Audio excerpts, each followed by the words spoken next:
Father Dan Reehil, welcome to the show. Thank you, Sean. Good to be here. It's a pleasure to have you. Thank you.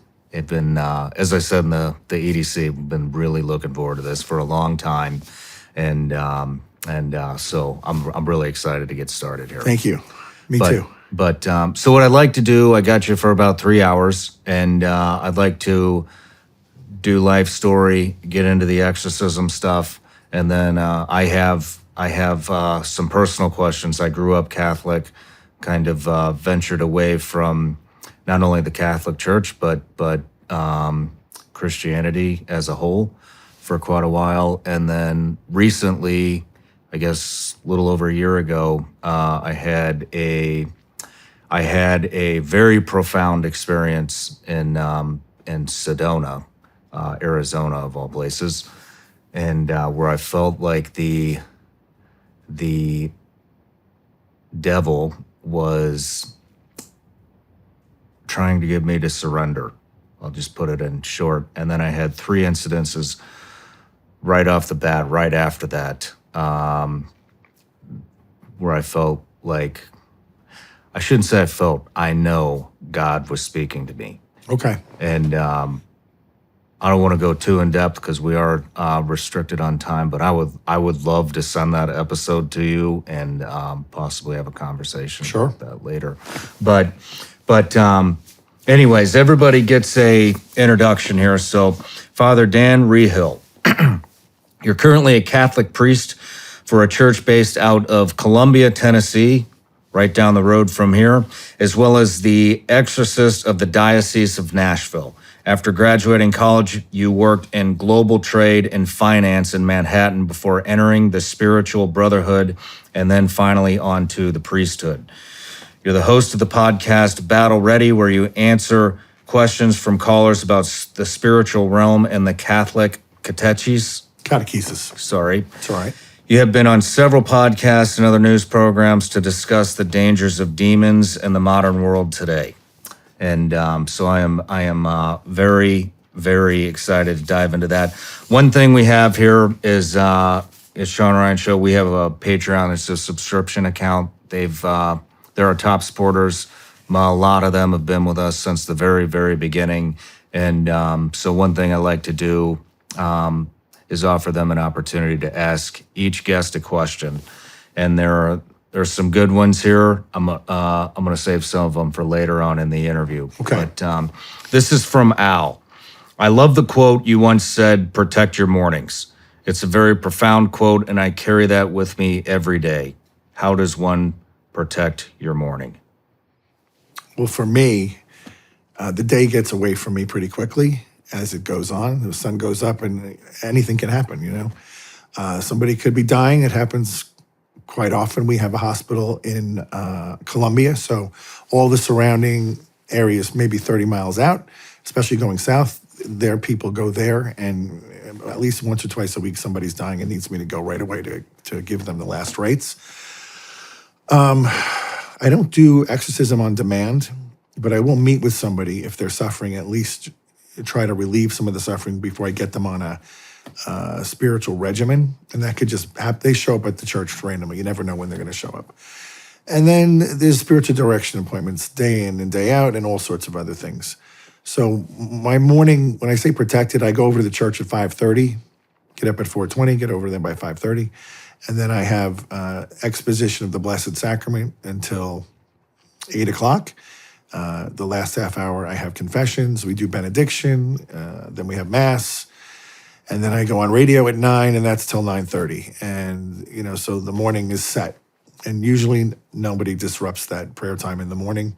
So I know it's going to happen. And I need it. I need it because it's not me that goes out into the day to help these people. It's God, and he works through me. But it's his grace. It's his power. And if I don't get filled up on him, I'm kind of worthless for the rest of the day. And then I'm just really a social worker. Thank you for answering that. I have some personal questions. One of them is there's not going to be a good time to ask this during the interview, I don't think. So Shoot. I told you I had left the church I'm new back into Christianity about a year. Same. Trying to A little more than a year. pick through the pick through the Bible, and the one thing and so we started a Bible study at my house, it's four families. We're very, very, very close to each other, and one of the guy that leads it is a former pastor, who I think kind of got ran out because he said that pastors shouldn't be focused on money; they should be focused on spreading the word. And a lot of people around here didn't like that, I guess. So, so now he leads our thing. And the one thing that I think the thing that resonates with me the most out of what I've learned so far, maybe not the most, but it always sticks out in my head and I talk about it all the time, is that from what he says, the church is not a brick and mortar building. It is the living body of believers in Jesus Christ. And so that is something I never heard growing up as a Catholic. And so I just wanted to see what you think about that. That is very true. If you think about the church, when Jesus chose these 12 men to go out and make disciples of all nations, when he ascended to heaven and they took up this mission, and it was a big mission, imagine, and they're not particularly qualified either, mostly fishermen. They go forth, but now they have the Holy Spirit because Pentecost has happened, and they're set ablaze with the Spirit. The same Spirit that led Jesus his whole 33 years is now in those men, and it's now in us if we're baptized, particularly if you got confirmed too. You get sealed with that Spirit, same Spirit, and they go forth. But there's also a persecution happening because the leaders of Jerusalem, and you could even say in Rome and all over the world, they don't want this new religion. So if they catch you, you die. So the first, I think, 32, 33 popes were all martyred.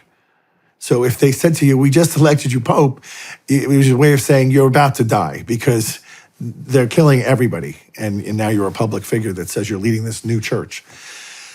And as such, there were no brick and mortar churches because how could you build a church? It'd be a big red flag. Here's where we worship. Come and kill us. So for maybe 300-400 years, there was no brick and mortar church. They were in people's homes. But they were celebrating the Mass the way that Jesus did at the Last Supper. So they were taking the bread and the wine, praying the prayers of consecration and turning it into his body and blood. And that was what was sustaining them. And that was giving them even the graces to die for Jesus and his cause, this church, that people would, the blood of the martyrs is the kind of the seed that spurns on the church to go forward. So yeah, that's absolutely correct. Once you have Constantine come on the scene and basically took up Christianity as the religion of the kingdom, and he put the cross on all the flags, and when he would go into battle. Then they knew they could build churches because the king would protect them. The Roman emperor would protect them. And that's when the churches got built, and they've continued to build them ever since. But you go into countries like in the Middle East that are Muslim, there's still a lot of underground churches where there's no, it's just in people's homes because they know if we're discovered, it could be a big problem. Is there, another thing is, you had talked about my Meg and Kelly podcast and some of the things that we discussed in there, and Middleman. that's where I'm going. Good. I'm a middleman. Did you know that? I'm a middleman. I did. And no priest, no Eucharist. Okay. No priest, no confession. Okay. It would be terrible. It would be terrible. But if you want to go back to scripturally, Moses was a huge middleman. I mean, he was constantly interceding for those people, and it was only by Moses' prayers that God was always relent and, take them back into his custody, his shelter of his protection. But does God need a middleman? Of course not. He can do anything. But what we've come to know and learn, particularly through his son, is that he's a family guy. Mm-hmm. The very Trinity is its own family. And he was perfect before he created anything. And he was completely content, didn't need to do anything. But because he has this overwhelming, magnificent, overflowing love, he wanted to create children. And he wanted to build a stage for them. That's the universe. And he put everything under the domain of man. Everything was all under Adam and Eve. But Adam and Eve were made for God. That was his special creation. This is the reason Lucifer rebelled, because he heard of this plan. And he was so disgusted that a person of the Trinity would take on human flesh, which was considered much lower than the angels, humans, because pure spirit is a lot higher perfection in form than the material creation of a body. That's why they rebelled, yet Jesus went forth with this plan anyway, and he does take on human flesh. And when he ascended to the throne of God in heaven, now there's a person with a human body sitting on the throne of God. And that's how much he loves us as people. Did you ever think about that? Like, it's Not like us. There's one of us sitting on the throne now. Like, he left as pure spirit. The word became flesh and dwelt among us. He ascended back with a body, which will forever be his body. That's how much he loves us. And so when I hear people, I don't know why Jesus is so hated. I don't know why he's so misunderstood. I've prayed about this and pondered this for months and months and months, because he never did anything wrong. Like, why is there so much hatred of this man? And I think it boils down to two categories. I think there's ignorance or apathy. And, and I've asked people at conferences that I go and do missions, and I would say, do you know what the difference between ignorance and apathy? And, frequently there's always somebody who goes, I don't know and I don't care. And I'm like, exactly, that's the difference. Ignorance is I don't know, and apathy is I don't care. And I think those two categories are growing more and more as the world is barreling towards this precipice of hell. More and more people say, I'm a nun. I don't participate in religion, NONE, not the sisters. And they think that protects them. Like, I'm good. I'm not getting involved with this. But Jesus told us, if you're not with me, you're against me. So, do you think that maybe Jesus is so hated because elites are threatened by a higher power? definitely, it's one of the reasons.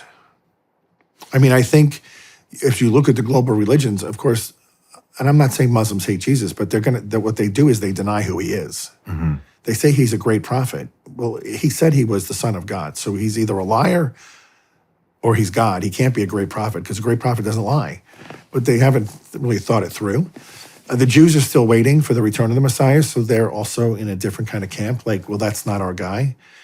But what if you miss the boat? I mean, the temple's gone. It's over. What are you waiting for? Like, if you really thought about it, you'd have to say, maybe we did miss this. I don't know. When you talk about we were just talking about Adam and Eve and Lucifer, and so before Adam and Eve, where did the angels come from? So we believe, as Catholics, that before the created matter of the universe, the stuff that we can touch, he created all the angels in one single moment. And Aquinas writes a lot about this. But he had to give them a way to test their allegiance. And so this plan of God with man was kind of in some way leaked or shown. And that's when they said, we will not serve this cause. A third of them, we think. We don't know. It's not a science. And there's no scriptural definition of how many, but we know Lucifer fell for sure. That's written in the Bible. And he took there's a Revelation says he took a third of the stars with him. And these luminaries we assume to be the angels. Incredibly intelligent, incredibly powerful beings, but they don't have bodies. Pure spirit, just like God. Then he creates all of us. And we're kind of a hybrid because we're not pure matter, but we're not pure spirit. We are both matter and spirit. So we're unique in that way, in the way nothing else in creation is like us.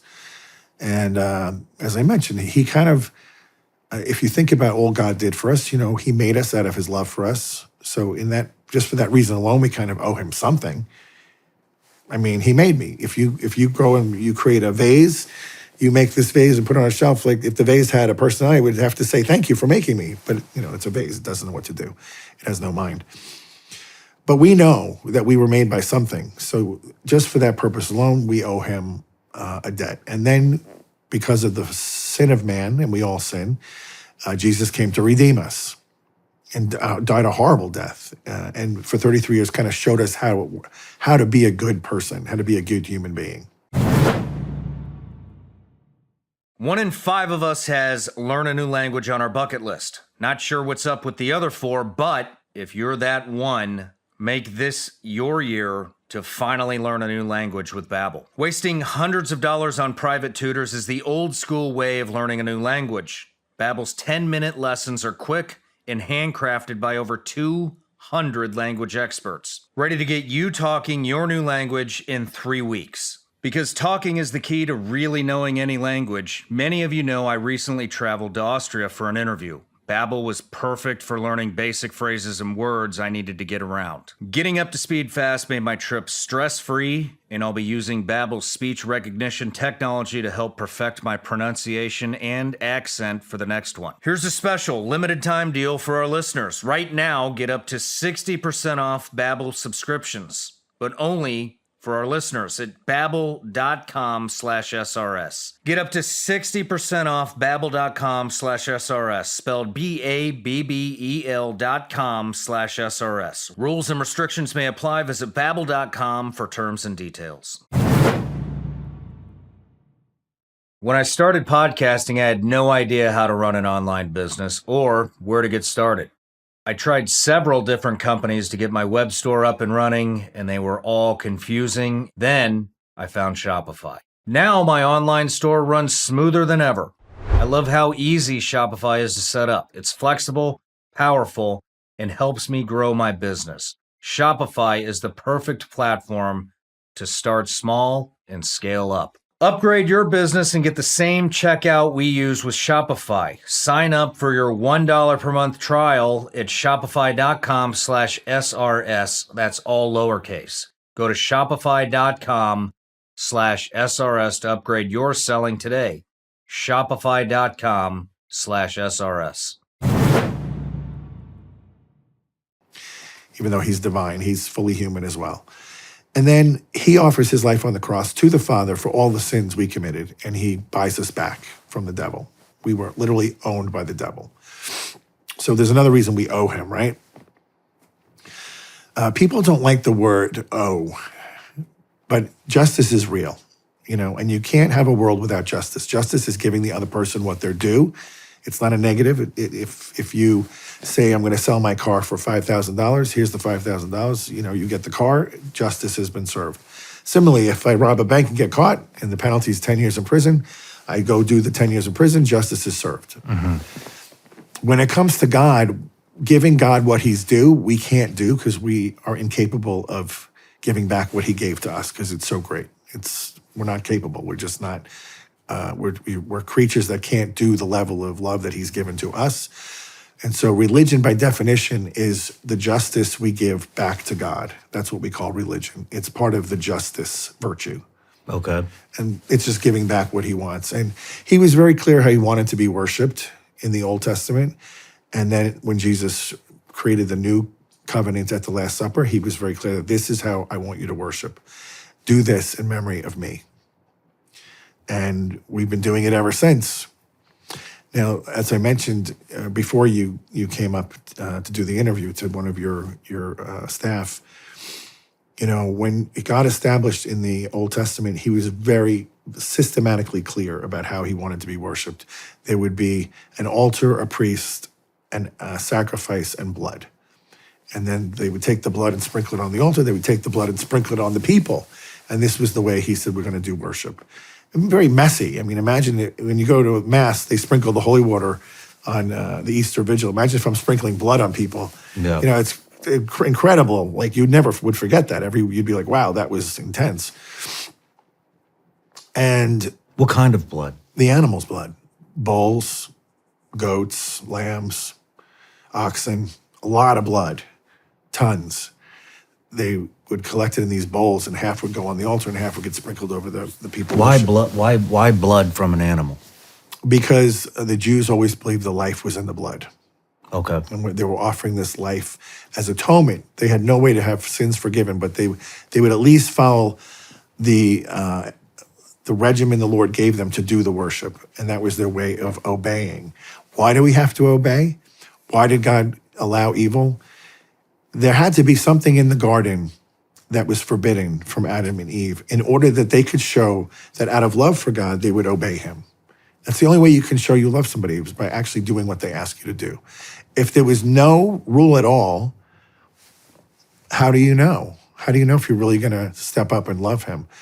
It's the same with like your kids. If you say to them, please don't do this, this, and this, primarily because it would be bad for you and it could hurt you, but also respect your mom and dad, don't do that. And then they don't do it because they love you, and that's how you know they're actually giving you the respect that you deserve. So that's why God put that tree in the center of the garden and said, do not touch or eat of that fruit. They could have everything else. And there was no work back then. Everything grew on its own. Everything was perfect. They walked with God every afternoon in the breezy time of the day. But the deception of the devil was, first of all, he starts talking to Eve. And he goes, did God really say you cannot eat of any fruit in the garden? So he twists what God said.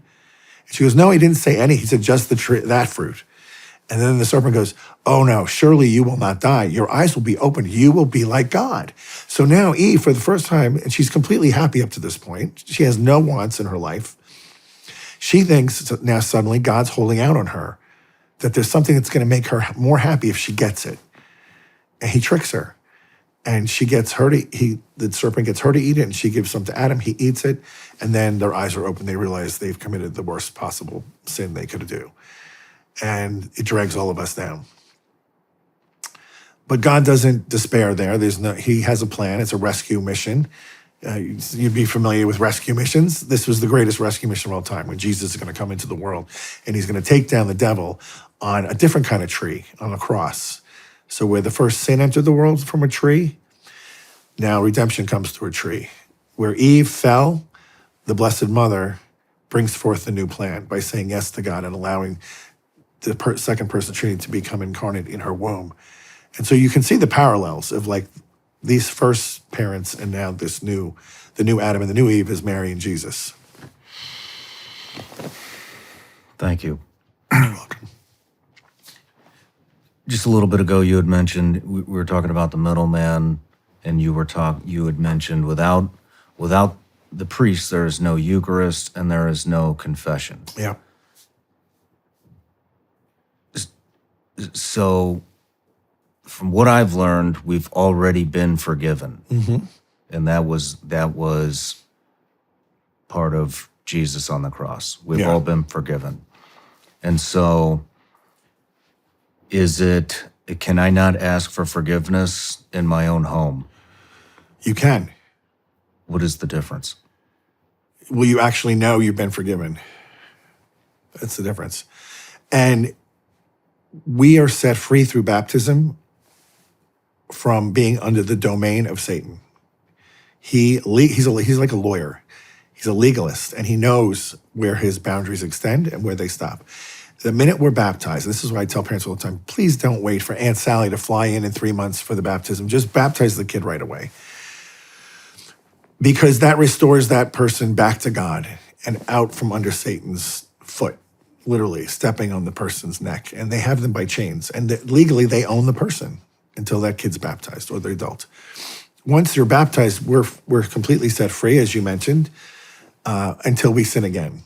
And then if we commit another mortal sin, we go right back under the domain of Satan, and we're trapped until we get forgiven, which we know if you go to a priest and the priest absolves you, that has taken place and you're now set free again. And any demons that are attached to you are broken off you, and you can feel the heaviness lift. The church also states that you can have perfect contrition for your sins, which would also bring forth an absolution of your sin. But to have perfect contrition means you have no attachment to sin anymore. Very difficult to do, very difficult to measure. And so I'm always like, it's not that hard, just go to confession. In my church, it's always anonymous. I'm in one room, you're in another. There's a screen between us. I can't see you. I can hear you, but I don't know who you are. So it really is more like God's doing it through his priest. The other reason that the church says we need to do this is because when we sin, it's not just against God, it's against humanity, as witnessed by Adam and Eve, who dragged us all into this with them. So through the priest, we're actually getting absolved by God, but also there's coming an absolution of sorts, you could say, or a forgiveness that's also coming from humanity in the person of the priest. Okay. You know, in the first centuries, after the churches started being built, confessions were public. They were You public. had to go stand on the steps of the church and confess your sins to the priest in front of the whole community, and then he absolved you. I mean, a lot harder, clearly. Wow. Just think about that. There's people that would say, I'm just not going to confession Yeah. because I don't want the people knowing I did this. You know? But Yeah. so it really isn't as bad as people make it out to be. It's a simple thing. It's for your own benefit. And I, as the beneficiary of this sacrament as well, I was away 22 years. And when I went to that confession and he absolved me of 22 years of really deep-seated, horrible, salty sins, I felt like a new person. Like, I can't even describe how much you're just like, wow, like that's a real thing. It's not just a formula with the matter and form. Like, I am new. And a lot of people you see out there, including in the media, when you have mortal sin on your soul, it's literally a blockage to God's grace. And you can't really see truth for what it is. And this is, I believe, why there's such an attack on truth right now, is because I think a lot of these people believe what they're saying, but it's so twisted and distorted that a lot of us just look and go, how can you think you can assign your own gender? Yeah. Like, it doesn't even make sense. Yeah. But they really, when you listen to them, I think they really believe it. And that's like when Paul's speaking to the Galatians. This is what my opinion is. And he says, oh, stupid Galatians, who has bewitched you? What has happened to you? Like, I feel like we could say that about America right now. Oh, stupid Americans, who's bewitched you? What's going on here? Yeah. Like, wake up. Yeah. I'm with you on that. I am 100% with you. When we're talking about Adam and Eve and the forbidden fruit, let me give you some more context. I have found a tremendous amount of healing from psychedelics, and very controversial subject within Christianity, Catholicism, probably anybody who has some type of a religious background. And I have really good friends of mine that advise against it. I have really good friends of mine that are 100% in on it. I've had nothing bad come to me from it. Praise God. I've quit drinking 100% clean from alcohol for over 2.5 years now, going on 3, and a whole slew of other things. But I'm interested. I've heard that the forbidden fruit may have been psychedelics. Is there any validity to that? Never heard that. And there's no mention anywhere of what the fruit was. So Okay. that's somebody's conjecture and idea. Okay. Do you feel that a lot of people also say that psychedelics will open you up to a spiritual realm where demons can it kind of like opens you up where demons can get in if you're not careful. What I'm just curious, do you have any thoughts on that, or is that a Well, topic of I discussion? know drugs in general are a big open door for spirits, bad spirits. One of my worst cases of possession was a Catholic guy, young guy, maybe 25-ish, up in Nashville. He's out drinking, the bars are closing, and he says to his buddies, let's go get some drugs. And the guy goes, oh, I know a place. So they go to this house in a neighborhood at like 2 a.m. Think about this. You're knocking on somebody's door at 2 a.m. Like, you got to be thinking, this is a little crazy. Who does that? And they open the door, they come in, and it's lit by candle, and there's upside down crucifixes and pentagrams around on the walls. And I said to this young man, when I'm interviewing, I go, like, what happened to your spidey senses? Like, nothing went off when you saw this stuff? He's like, I just wanted the drugs. So he gets some, I think it was crack, As soon as he smoked it, he felt the demon enter him. And that was the beginning of about a 6-month ordeal to get it out. And he knows it happened from the drug because the drug probably had a curse on it Interesting. to attach demons to it. So if you're buying, well, I use it. I would have said years ago, if you're buying stuff off the street, you don't know what you're getting, truly, both in the natural and supernatural. But I would add today, some of these pharmaceutical stuff, the same thing. Yeah. You don't know what you're getting. I mean, I don't know though. Is it really considered a drug? I mean, because America's put that stipulation on it, or is it a medicine that comes from nature? And so if it is a medicine that comes from nature that people are finding healing from, Yeah. I don't understand that is from God, correct? I mean, there's no additives, there's no chemicals, there's none of that that's being injected in it. It is simply, I believe it was the Reagan administration? I think it was the Reagan administration maybe that kind of, maybe Nixon. I'm off on this, but a president basically, there was, because of the hippie movement and the abuse. It was Reagan. They scheduled it as some type of a drug or narcotic. But I mean, coming out with all the research, I'm going too heavy into this. It's helping a lot of people, and so I'm curious what your thoughts are on that. It's kind of out of my realm. Okay. I'm not an expert on drug use. We do have a priest in the diocese who wrote his dissertation on marijuana, so he might be a better one to talk about that. But I think in general, the fear is that if particularly the youth who they don't have a lot of restrictions in their thinking yet, the danger is, are they just going to go in too quick and too hard and damage themselves? If you're a 40-year-old man who is using this under a self-imposed set of guidelines, and you're monitoring what you're doing and you're careful, completely different than a kid just taking a bunch of pills and hoping something good happens. Makes sense. All right, well, let's get into your story now. Okay. Now that I got at least a couple of my random questions answered. But before we do, everybody gets a gift. I got the gift. Thank you. That was the other gift. The other gift. What do we have here? Those are Vigilance League gummy bears made in the U.S. There's nothing weird in them. It's just candy. Candy. Yeah. Okay. And then Thank you.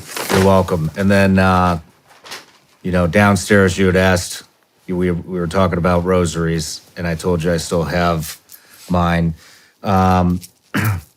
So I have a really good friend. His name's Dom Razzo, and he's a former SEAL, SEAL Team 6 guy, and has been a good friend to me and a spiritual mentor of mine, and a very devout Catholic. And so I bring this with me everywhere I go. Good. To protect me. And Good. and every time, and then I give them away, and then I have to call Dom and tell him send me another one. But this is a Warrior's Rosary, Okay. and I would love for you to have Thank you. Thank you, buddy. You're welcome. Now, I gave you a rosary today. You did. So you have one back. Like mine, the one I gave you is from this place called Medjugorje in Bosnia Herzegovina. And that rosary was in the room during the apparition of Our Lady to one of the visionaries. And at the end of the apparition, she blessed all of the sacramentals in the room. So the rosary that I gave for you and your wife have both been blessed, not just by me with the priestly blessing, but by the Mother of God herself. Bless those rosaries. Don't give those away. I won't. Thank you very much. I'll carry that with me everywhere. Good. Thank you. All right, Father. So let's get to your life story. Where did you grow up? Long Island, New York, Williston Park. It's about 18 miles east of Manhattan. Brothers, sisters? I'm the oldest of four. Then 2 years after me is my sister, and then 2 years after her is my middle brother, Jimmy, and then my little brother, Brian, was almost 10 years after me. Did you grow up in a devout Catholic family? Yes, there really was no devout Catholic in 1965 because Vatican II did such a number on removing the awe and the splendor of God from the Mass, sort of. And I don't know they did it on purpose, but it definitely was a byproduct where there's a lot of felt and a lot of Jesus loves me, and really no firm catechesis in what actually is our role as Catholics, as Christians baptized, and what does God want from us, and what does He expect from us, and it was just love God and do whatever you want. Was kind of the message. So, but my parents were good Catholics. We went to Mass every Sunday. They prayed the Rosary. They were. I remember the first time I recognized my dad kneeling at Mass. Like, it's a powerful image to see your father kneeling when he was a New York City fire chief, a big tough guy. So, to see him kneel made an impression on me. Has the church come back around? In many ways, yes. Okay. Pope Benedict opened the door to allow the sacrifice of the Mass that took place up to Vatican II, which is the extraordinary form they call it now, which is in Latin, where the priest says this back to the people. But it brings forth a greater reverence in the Mass for a number of reasons, but we don't need to go into that. But also, a lot of the priests who were leaning towards the more liberal side of the spectrum and who were lobbying for women priests, who were lobbying for married priests, who were lobbying for all these things, gay marriage, they're pretty much run their cycle and they're about over. And the new priests, the young guys, are going back to the traditional principles of the faith. And it's the orthodoxy that never left, but it was really put under the carpet and hidden away for about 40, 50 years. Interesting. So was that taught and now it's expiring, or is it just how things The liberal principles? Yes. The church is definitive on its teaching, and it always has been. There can only be men priests because they follow what Jesus did. He chose 12 men. There were priestesses in other pagan religions at that time, so it wasn't off the table. He could have done that. His mother is the holiest person that was ever created, who's not divine. She would have been the best priest if you were going to allow anybody, because she's perfect. I mean, she had no sin in her. But he chose, no, these will be these 12. So that's never going to change. Can priests be married? They sure can. We know Peter had a wife. He had a mother-in-law, so he had to have a wife. And we've had married priests for, probably 4 or 5 centuries in the church. But after a while, it became an issue for raising families. How do you raise a family if you're just going to keep picking up people and moving them, and they don't own the land? The church owns the land, and how do we distribute the property? And all, it became a big headache. And for many other reasons, the church just said, we want the priest to be focused on his flock specifically, and that's why we're going to impose on him this promise of celibacy. Is there any friction within the church on that, especially in the priesthood? I don't see it. I mean, so in the church, there's the God-imposed rules or laws, and then there's man-imposed, okay? The man-imposed ones can be changed, and that's not a problem.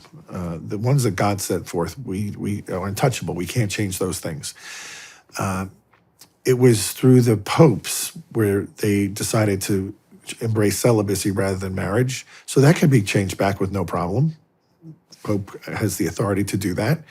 And in fact, when we have other priests coming in from other religions, there's a guy named Dwight Longnecker. Father Longnecker was, I think, Episcopalian, and he had a family, but he realized, I want to be part of the Catholic faith. I think this is where the truth resides the most.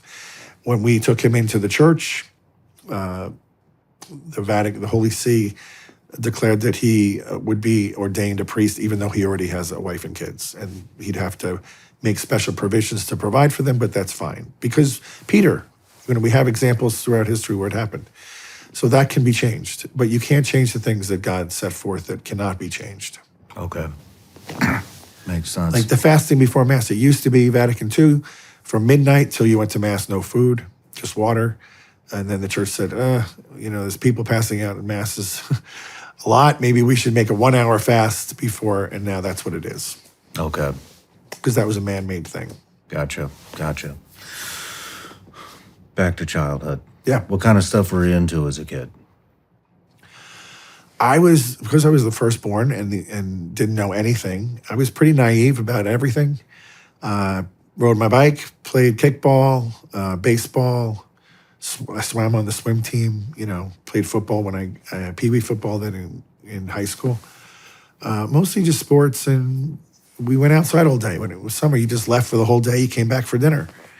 And you prayed with all the kids on your block. It was just different. It was completely different than it is now. Were you interested in Catholicism as a child, or was it more of a chore? It was never a chore. I went to church with my family, and we could actually walk to church. We were that close to the church, a few blocks. But as fate would have it, I was molested by a priest when I was 11, and that changed my trajectory for a long time. I just said, I'm never going back to that place, to a church, and I kind of stuck to it. And I kept it hidden until I was in college, and then I told my parents what had happened, and then it started to make sense because I changed dramatically, as you can imagine your personality would when it's soul-crushing to be sexually abused by anybody, but when it's a representative of God's church, it just spins way out of control. The devil comes right in and starts telling you God hates you, he never cared about you, your parents hate you. It was every possible lie, and you don't know what to believe. So I kind of spun out of control. I'm pretty headstrong and have a strong will, and I just decided no one's going to hurt me like that again. Joined the football team, lifted a ton of weights for a long time to become as big as I could, and then thinking that would be, I'll be strong enough where I can defend. And once you become a man, you kind of don't have to worry about those sort of things. But Can we rewind? yeah, How did that happen? this priest claimed he was, kind of doing spiritual retreats for the middle school guys. And with 3 of us, he took on a retreat overnight. We get there, he's got beer, and, we weren't even into beer. It's like, we're at an age where it's like, what are you doing? And that night, he sexually assaulted me. But obviously, I woke up to him on top of me, and, it was not pleasant. And you held that in all the way until college? Yeah. Yeah. So. Did you have to continue to go to that same church? No, I didn't go. I never went. I stopped. And I would just tell my parents, I'm walking to church. I'm going to this Mass, bye. And then I would go hang out at the parking lot or the playground. And I did this, I went to Catholic education my whole life, grammar school, high school, college was even Catholic, but I did not go to church. I didn't participate in any of the sacraments.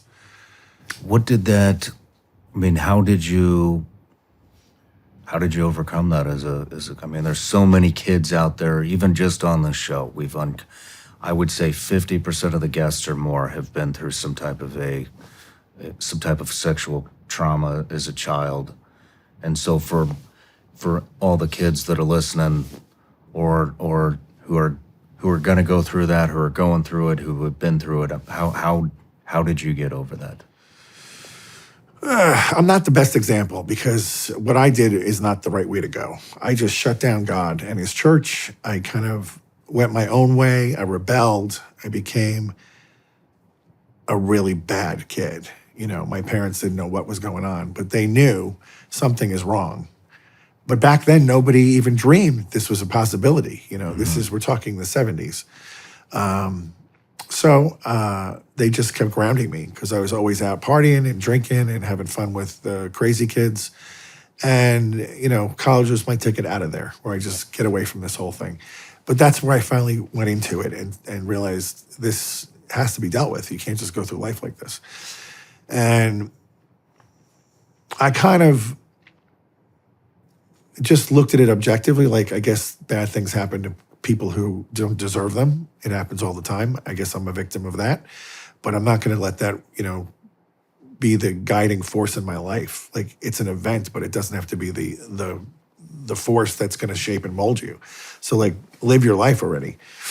But I was living my life without God, and that's the first mistake. Don't throw God out when something bad happens. It's not his fault. You can't blame God for his cheap labor. So I would say if you're a kid and something bad has happened to you, tell your parents, regardless of how embarrassing it was or how shameful it was or whatever. They got to get involved, because the only way you're going to get quick help is when they know something has happened. Now, if your parent is the part of the problem, if they're abusing you, then you have to get help from somebody else. Go to a teacher. How do you feel that the Catholic Church deals with this? I mean, it has been a reoccurring problem within the church. Again, I'm not probably the most informed, but probably more than the lay people. I think a lot of good provisions have been put into place to stop this. But my own case, I was one of 17 from the same priest. One of 17. So that could have been prevented long ago, before I was even, on the horizon there. The bishops kept moving him, and that's what happens, So I blame the bishops. They could have prevented this. And I'm not going to make any excuse from it at all, because, like, one kid is enough to say, no, we're not going to let that happen again. But right here in Franklin, I mean, there was just a priest removed a few months ago. So it's still not completely over. Yeah. And you got to go back to the seminaries and say, you got to have better detection systems when somebody is open to this sort of sexual behavior. There has to be a way to screen it. There has to be. When I first came back to the faith, I found a priest in New York who I really liked. He was a Franciscan friar, the Renewal, Father Benedict Rochelle. He also was a psychiatrist. And he told me he'd interviewed probably 1,000 priests who did these things to kids, usually in prison. And what he noticed with all of them is they had stopped praying. He would just say, when did you stop praying at your office, the breviary? It's the one prayer we have to pray every day. We don't have to say Mass every day, but we have to pray this set of prayers.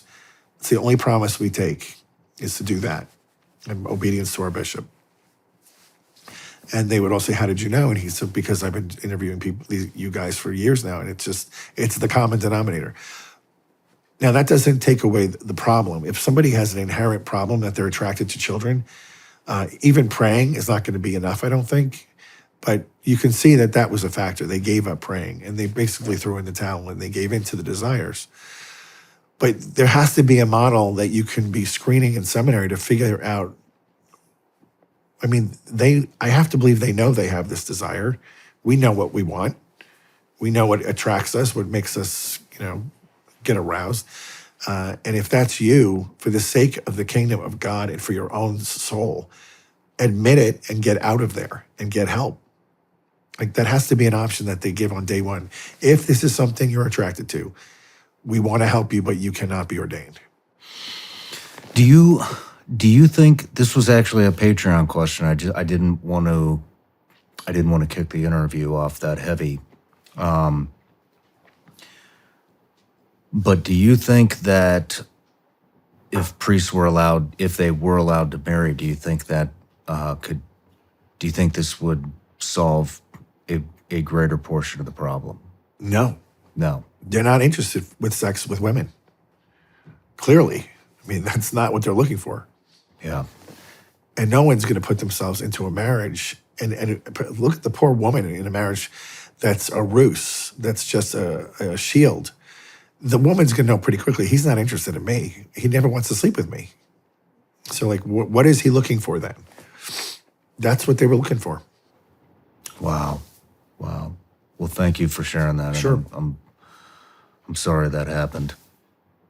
It's kind of an interesting path, because when I finally did get the full healing from this thing, and that came when I got into religious life, and the Lord uses me to bring healing to others. When I first heard God calling me to be a priest, my first reaction was, why would you ask me to do that? Where were you when you heard this? Well, the first time somebody said, I think you're a vocation to be a priest, I was in Medjugorje. I'd just done my 22-year confession with a priest.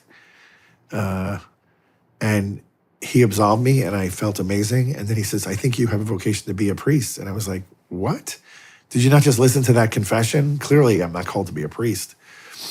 You know, it was the wild days of Wall Street. And he's like, no, all things are possible with God. But I was just like, no, the priest is a little bit Looney Tunes. But when I started, I came back to New York City, I had to get my life in order because, the conversion's one thing, but now you have to implement it. Part of that was I had to get rid of the bad influences in my life. I had a lot of bad friends who were not good influences, big with the cocaine, big with the partying. I had to go. And I joined the Wall Street Young Catholics Association to make new friends with guys that were trying to live virtuous lives. Big 180, just by putting the right people around you. They lift you up. So hold on. So how crazy did it get on Wall Street with you? The life is crazy. I'm just going to leave it at that because I don't want to scandalize the faithful. But, you're living in the biggest city in the world with everything available and you're making a ton of money, you can fill in the blanks. And then I started working for a public relations firm where I was working with both New York corporations, big ones, Citicorp, Chase, Pfizer, but also the celebrity route. So Jennifer Lopez was a client, Tommy Hilfiger, Rolling Stone magazine's photographer Mark Seliger, and he was introducing me to people like Brad Pitt and Jerry Seinfeld at his parties. And there's just, there's no end to the craziness that goes on in a lot of these circles, okay? I'm not saying any of these people were doing that, but the lifestyle is there if you want it. So, yeah, I had to make big decisions on reading all that stuff out and just working towards a virtuous life, which would bring forth the peace that I was really looking for. It's just peace, a peace where I just felt good about my life and I wasn't always anxious or angry or just full of all these negative emotions. So here I am, the Lord, when he asked me, he said, listen, I'm going to use you to bring healing and reparation to people who've been hurt. I was like, oh, well, that's all right. That's kind of an interesting twist. Now, today, looking back, I could say, well, that should be every priest. It shouldn't just be a special case, because you got abused. But he was going into that deeper for the abuse victims too. And I would find myself in the most ridiculous positions. I speaking at a prison to, 500 murderers and rapists who, by the way, probably 80% of them were sexually abused as kids, and they went into drugs, and then they went into getting the money for those drugs and got involved in all sorts of bad things, where I'm preaching to them my story and telling them that God has a plan for their life too. And I'm watching these big, huge skinhead murderers, and there's just tears coming down because they've never heard this. No one's ever told them that one, God loves them, that two, he has a plan to rescue them and get them free again, and that he's never stopped loving them. Like, they've never heard this. Like, whoa, okay. So this is going on for quite a bit of time. I'm now older. I'm sitting in the chapel one day praying, and the Lord says to me, can I ask you a question? And I'm like, okay, but you've never asked me if you want to ask me a question before. What is this about? And if he wants to ask a question, you just ask it. He goes, I want you to remember this. I don't want you to ever forget it. So if I could take you back to being 10 years old before you were abused and let you live your life going forward that way, knowing what you know now and knowing that I've healed you completely and knowing how much I've used you already to help people, you're not even ordained, would you change your life? And I had to think about it. And I was like, no, I'm good. Because I don't have any of the baggage. I don't have any of the pain. But I'm seeing how you're using me to help other people. And if this is just the tip of the iceberg, then let's go forward. But it was such an amazing moment where you realize he really can bring goodness out of anything if you let him. If you're willing to be healed and do the work and go forward. Is this a when God asked you that question, how did it was it in your head? Was it Yeah, I can hear his voice in my mind. He spoke to me once outside my head, but that only happened once in my life. what was that like? So I got back to New York City after this conversion, and this priest became my spiritual director. And he said, I want you to start praying every day if the Lord wants you to do something different with your life. So every day I would just pray, Lord, if you want me to do something different with my life, please tell me, and I'm open to it. And this went on for 18 months. And so finally, on November 5th of 2000, I just went up to receive communion. It was early in the morning. There's really no people around me. And I sat down in my pew, and I heard a voice audibly say, come follow me. And I turned around, there's nobody there. And I was like, oh, it's you. It's been 18 months. This is the first time you've spoken to me, by the way. And I go, sure, I'm going to follow you. I don't know where we're going, but I'm going to follow you. Let's go do this. And that was the only time I've heard that voice right outside. And then on the inside your head, like what we were just talking about. It's just clear as a bell to me. I just know when he's speaking. I know it's him. This just happened to me actually a week ago. I'm finishing a mission in Cleveland, but it's 80 miles outside of, was it Cleveland or Pittsburgh? It was Pittsburgh.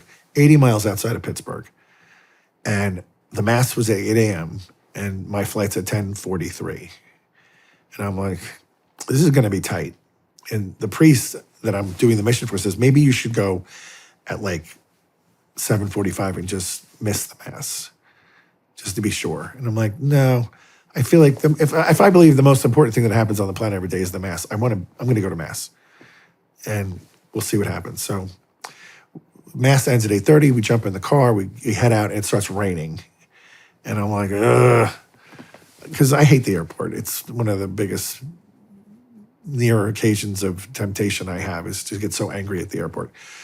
So I'm just kind of like, okay, what is going on here? So it's very clear we're going to get there very late. And so I start thinking I should probably be rescheduling my flight, booking something later, and I hear the voice say, do you trust me? And I know it's him. And I'm like, I trust you, but there's a practical side to life too. Like, if I roll up and the plane's gone, obviously I'm going to miss it. He goes, do you trust me? I go, yeah. He goes, put your phone away. I'm like, okay. So I'm not going to do the phone thing. We pull up at 10:30 on the dot at the curb. I have to go into the airport, up 2 escalators, get through security, get on a train that takes you over to where the terminal is, and then get to my gate, which is like number 43C or something. And I'm just like, impossible. This is never going to happen. I'm already doubting. And I get up there, and I have clear, but there was like 10 people ahead of me, and they go every other, it takes forever. And this TSA lady grabs me, goes, just come over here, Father.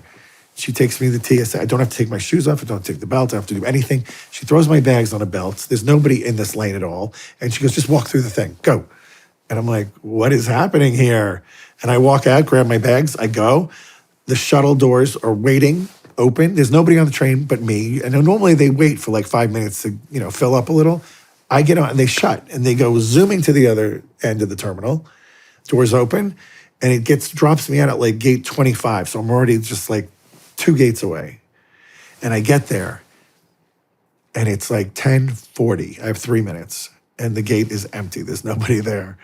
And there's not even an American rep. And I'm like, just missed it. And the door opens to the flight path to the plane, and it's American guy. He goes, hey, he's here, hold the plane. And he rushes me down the little gangplank onto the plane. I sit in my seat, and we take off. 10 minutes from gate. Wow. From the curb to the gate, through security, with a train. Impossible. Wow. Possible. Wow. Yeah. When he does stuff like that, I shouldn't get amazed, but I do get amazed. I'm like, what? I even took a picture of my watch, and I texted it to the priest that dropped me off because he was apologizing. He's just like, I'm so sorry you missed your flight. And I had a picture of me inside the plane. I'm like, I'm on the plane. He's like, what? Wow. What do you think about reoccurring numbers like 444? Happens to me all the time. What is that? I don't know for sure, but for me, when I see a triple, it's always Trinity. So I just do a glory be every time I see the three numbers. Glory be to the Father, and to the Son, and to the Holy Spirit, as it was in the beginning, is now, and ever shall be, world without end. Just give God glory.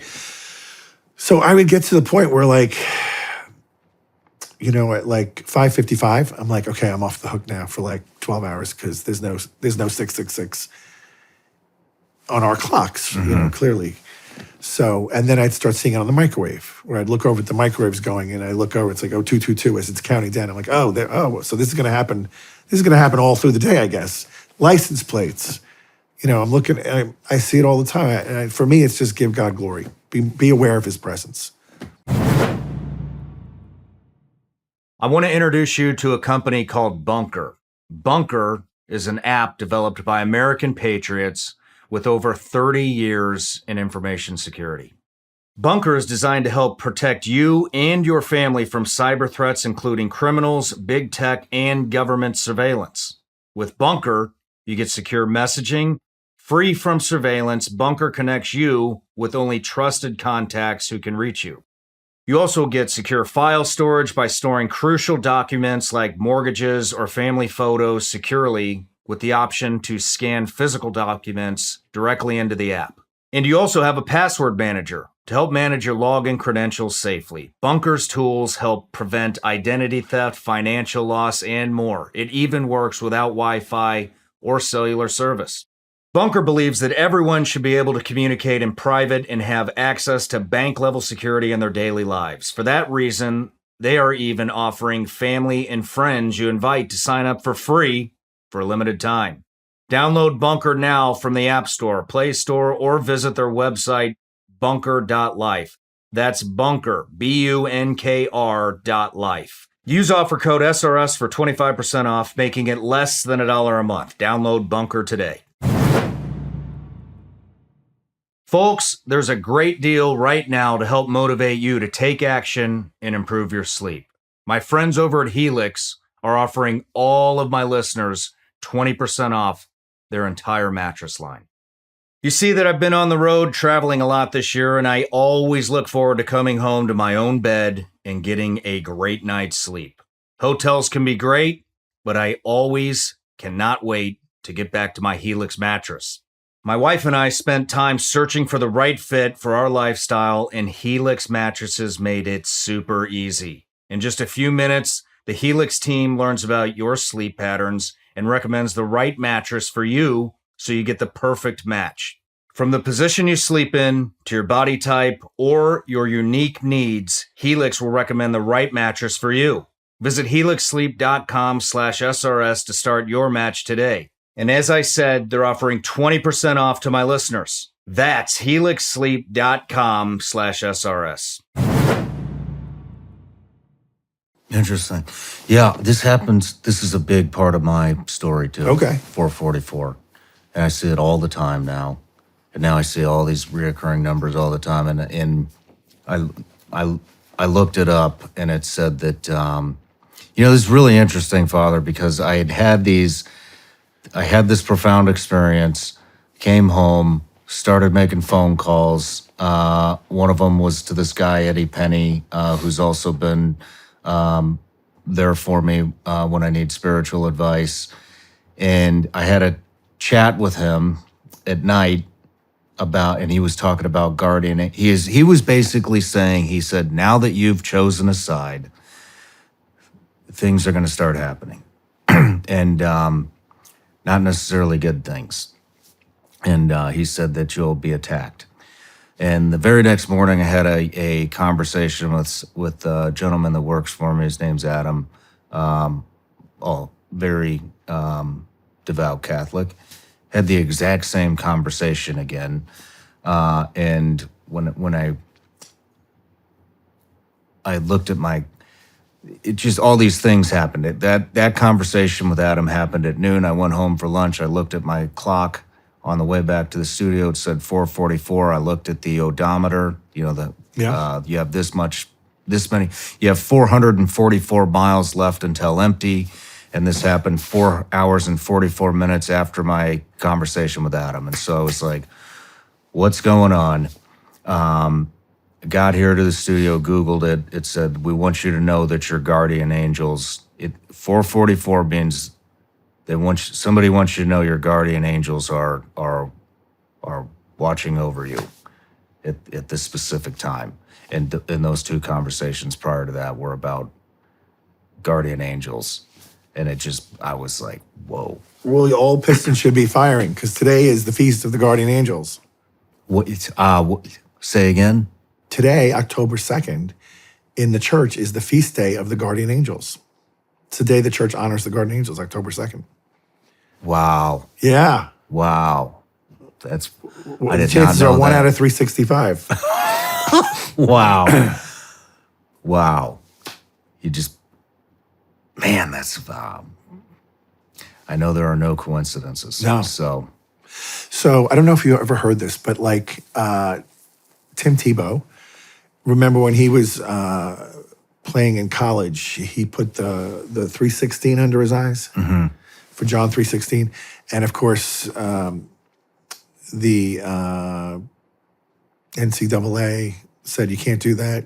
No religious monikers on your person. And he was, okay, I'll be obedient to the league. And then 3 years later to the day, he was playing, I think, a playoff game for Denver. Was he with Denver? I don't know. I don't remember. But anyway, his publicist comes up to him at the end of the game. And it's on, he has a video of it. It's amazing. He's like, do you know what today is? He's like, whatever the date is. He's like, no, but it's more than that. This is the 3-year anniversary of when you put John 3:16 on your eyes. And let me just tell you what happened. And there were like a dozen stats on that game. Every one of them was 3:16. Wow. Like he had 31.6 yards in passing. He had, it was all over the game, everywhere, rushing. And like this is involving two major teams. That you can't orchestrate this. Yeah. And that's how God just gives you a wink, like, I'm in control here. I know what's going on. And I'm thankful you did that for me. And that day, it was the most Googled thing for the week was John 3:16 on the 3-year anniversary. Wow. Yeah. Man, I always feel like that's a sign that God's just saying, hey, I've got you. Yeah. Don't worry. Like it's I'm like here. He's playing chess with like a 1-year-old and he's 400 moves ahead. It's insane. You can't even like map it out and how he does it. I love it when it happens. Me too. I love it when it happens. But it sounds like you had some, how do I say this? Some very unique, kind of scary events happen in New York. Well, There were also signs. so I had the spiritual director at Our Lady of Victory Church. It's on Chase Plaza, of all names. And when he was directing me, he said, first he said, you're going to need a director. And I go, why? He goes, I can just tell. You're going to need a director. I go, is that you? He's like, yeah, I'll do it. So just come back next Friday. We'll start this. He's the one who got me started asking the Lord if I want to do something different with my life. And he said, I just want to make you aware because you came out of such of a dark place where you really were like one foot in hell, another on a banana peel. And the devil's probably very angry that you got snatched back out of his clutches. So just be aware. He's going to be coming for you. And when you hear that said, you're just kind of like, what are you talking about? Like, because I don't know. So one day, I'm kind of getting tired of my job, even though it was a good job, the public relations job. And it was getting more and more difficult. Hillary Clinton was running for senator, and she wanted us to handle part of that campaign. And I was like, at this point, I'm just like, I don't really know if I want to represent these people anymore that we have as clients, just for my own personal reasons. And so one of the problems with entertaining these kind of people is it's a big party life, right? So you go out for dinner and it goes forever and there's drinking and drinking and drinking. And I just was getting worn down. And I said to the priest, I said, it's like having a foot in both worlds. I can't do it anymore. I feel like I got to get out of this. And he says, well, just stop the drinking. Just stop the drinking for a month.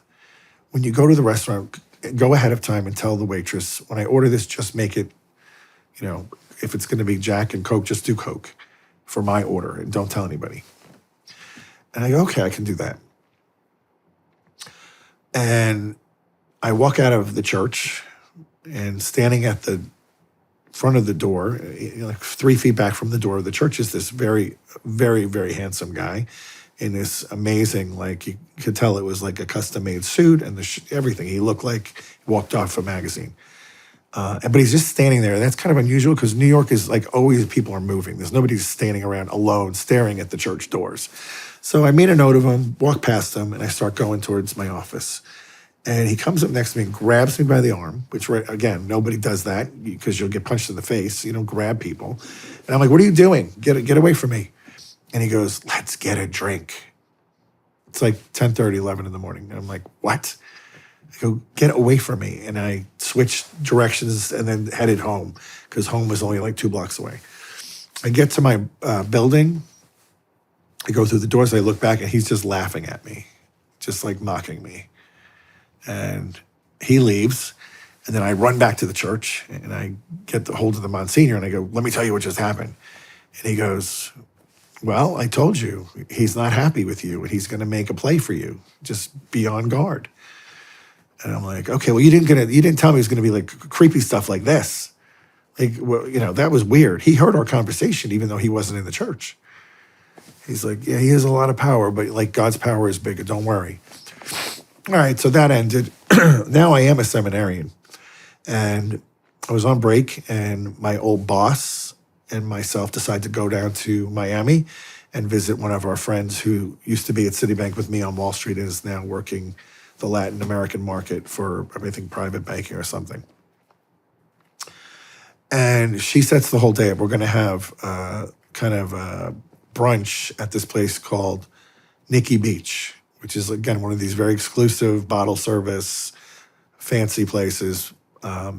We go, we sit down, we order, and the 2 ladies are looking over my shoulder, and they're noticing this guy. They're like, oh my gosh, this guy's so handsome. Look at him, he's amazing.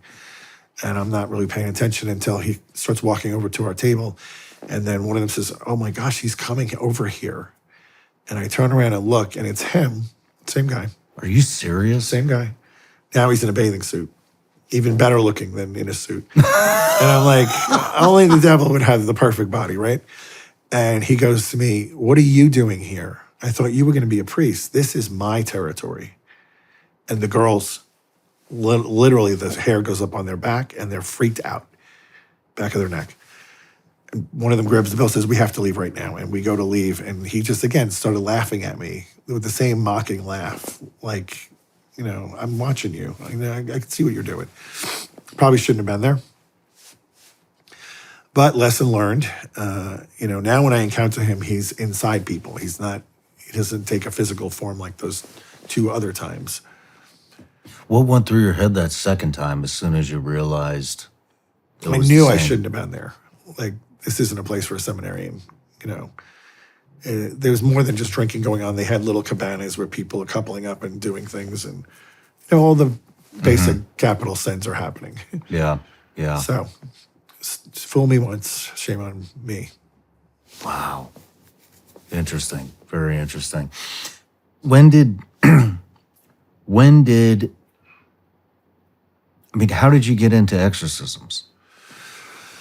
Well, that's interesting too. After 9/11, I moved up to Boston, and I wound up staying with a priest for about 9 months, and he did deliverance ministry. In fact, the very first weekend I arrived, and I didn't know him that well, but I'm out of luck. I have no job now, and now I have no place to live because I was so close. They closed everything under Canal Street, so there was no power, there was no gas, there was no electricity. And so basically everyone was told, go find a place to live for at least 6 months because this isn't going to be up and running anytime soon. So this priest invited me up to Boston. I said, I'll go. I go up there, and he was amazing. But he had this ministry. So my first weekend there, he has this woman in his chapel in the rectory who's slithering across the floor like a snake and foaming at the mouth, and her eyes are rolled back in her head. And he's doing all these prayers. And then he looks at his watch and he says, okay, I'm going to go celebrate Mass. I'll be back in an hour. Just stay with her. And I'm like, what? This is my first introduction to this life. He leaves. She looks up at me, and she's got this weird look in her eyes, and she's got the foam coming out of her mouth. And I'm like, oh, hell no. And I get out of there, and I lock her inside, and I sat outside and waited for him to come back. Well, he comes back, and he's like, what are you doing? What happened to the lady? I go, no, she's in there. But I'm not staying in there with her. I mean, are you crazy? You left me alone with her. And he's like, oh, okay. I sometimes forget, for the people who haven't been around this, it's a little jarring. I'm like, a little jarring. Look at her. She looks like a snake. My gosh. So that was my introduction initially. And then for 9 months, he would do this with people, and I got more comfortable in being in the room with him. Like how many times in 9 months? Probably one or two a month. 1 or 2 a month? Yep. Yeah. And then I went into religious life, and my superior was an exorcist, the Exorcist of Omaha. So now I'm in the room, because they usually took the guys who were a little bit bigger to restrain the victim. And I got 5 years of that. And then when I got to Nashville, the bishop knew I was doing that for the religious community. And he says, I want you to do that here for my diocese. Can you do the deliverance? But he says, I'm not going to make you an exorcist because I feel like that's too big a burden on one priest. And I said, okay. And then he died. God rest his soul, Bishop Joby. And then the new bishop comes in, and I don't have his authority because he hasn't given it to me. So as the priests are calling me for help, I keep referring them to him. I said, he has to give me the authority. I don't do this without being under his protection. And so he finally connects with me and says, why do these priests keep asking for you? I said, I was doing the deliverance for the diocese, but when Bishop Joby died, I no longer had the authority. So it's up to you. He said, are you the exorcist? I said, no.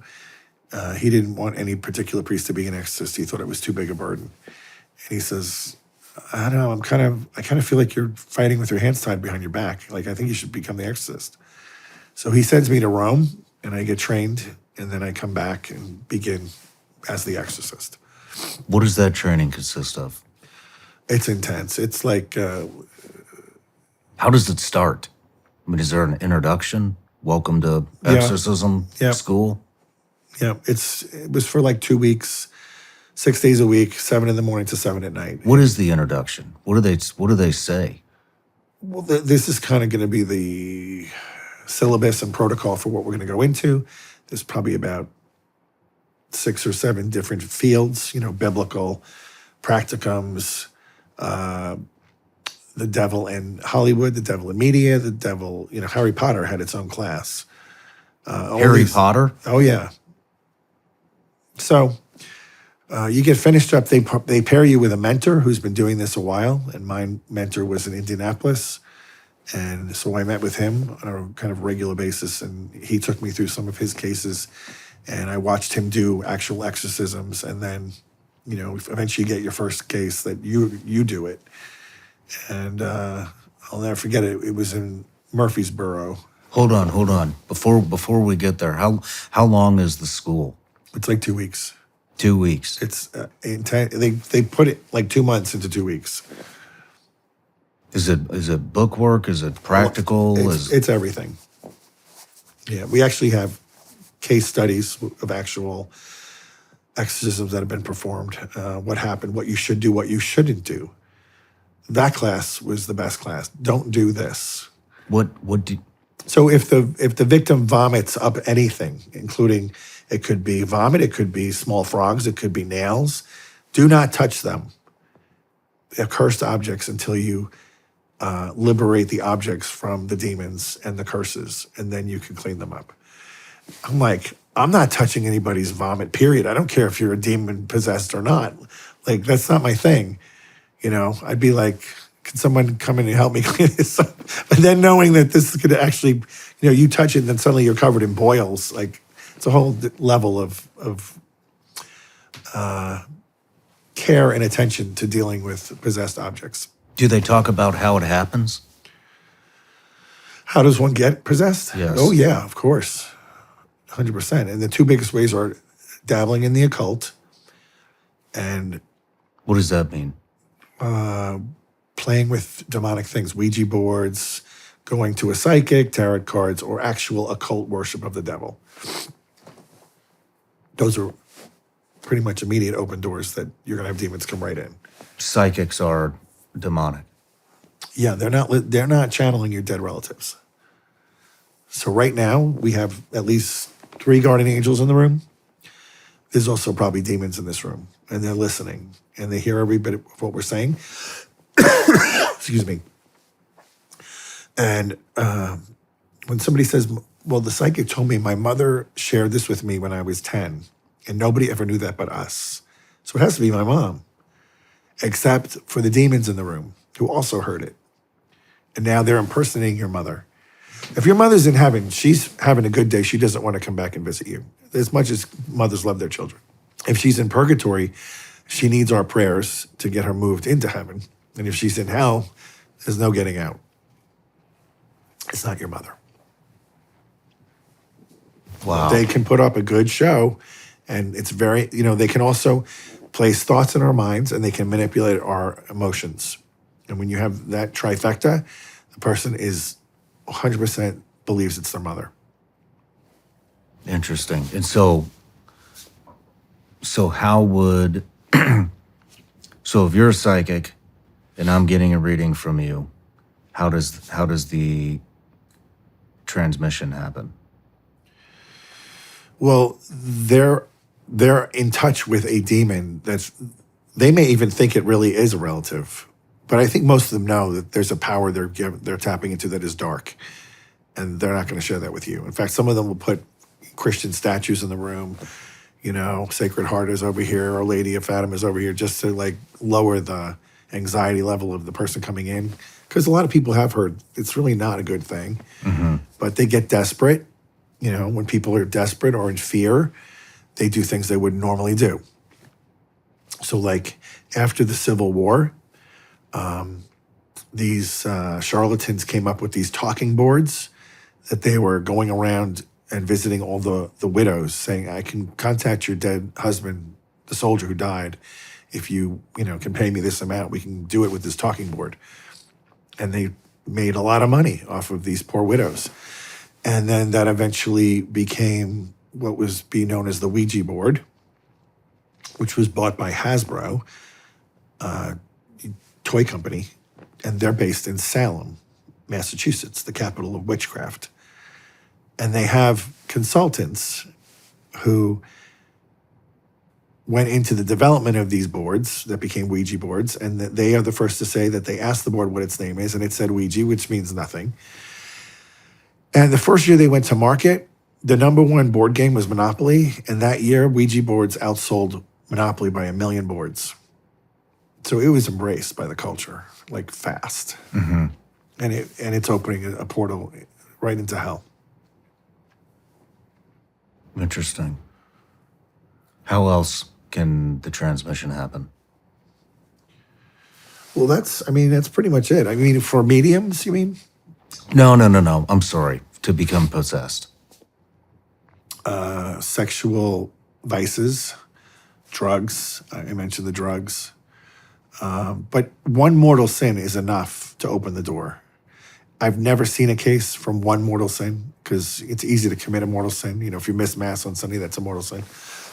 But perpetual and habitual mortal sin is definitely a door opener. So if you're, a married man who's continually having affairs and a womanizer and cheating, that can be an open door where suddenly their personality will change and the wife will know something's wrong. She's not even picking up on the affair. She's picking up on, now this guy's carrying around these fallen spirits that are changing his personality. He's becoming more angry. He's more judgmental. He's more rotten. And she just thinks, I must be doing something wrong. I don't know what happened to our marriage. Is there any validity? I've talked to, as I mentioned, I talked to a lot of the people that have been on the show have been sexually assaulted. Women have been raped. There's been a lot of discussion about that kind of, those kind of traumatic experiences on this show, and I've talked to a lot of people that think that demons are kind of passed on through sexual trauma, through rape, through molestation. Is there any validity to that you know of? Passed on is not the right word. The person doing the raping can have demons and probably does. There's a defection there that they've allowed something in that's now causing them to hurt people. Obviously, it's not natural. But then the person who gets abused, I wouldn't say those demons are going over to that person. But what happens is the person in trauma has a giant wound that needs to be healed. And in every exorcism, in every deliverance, the other side of the coin is healing. There's always a hurt that is occurring with the deliverance. And the healing has to happen before the demon can be cast out. And so if the person never gets the healing, they can go in through that wound and manifest themselves within that person. They don't like to be disembodied. And so they get into the person through the wound. The person can be very angry at what happened, legitimately, can be angry at God, legitimately. But if there's never a forgiveness or a healing, that's where they really nestle in and take up house. So it's not the same demon that caused the rape. It's a new set. Okay, that makes sense. Let's move on. One more question. How are people selected, or are they selected to be possessed? For possession. Again, that's like, there's no science that we can just say this happens all the time or that happens all the time. I think if someone, too much curiosity can be a bad thing. Curiosity is not a virtue. So there's people that spend hours a day on YouTube just digging deeper into darkness and occult and black masses and desecration of the Eucharist and all these horrible things. And again, the demons can inflame our passions and put thoughts in our head that can twist things. So we are thinking one thing. I had one guy who was possessed. He went on YouTube and tried to open his third eye through a video and felt the demon go into him through the YouTube video. No disrespect to YouTube, but that's what he did. His name is John. I worked with him for 2 years, and we never got him fully liberated.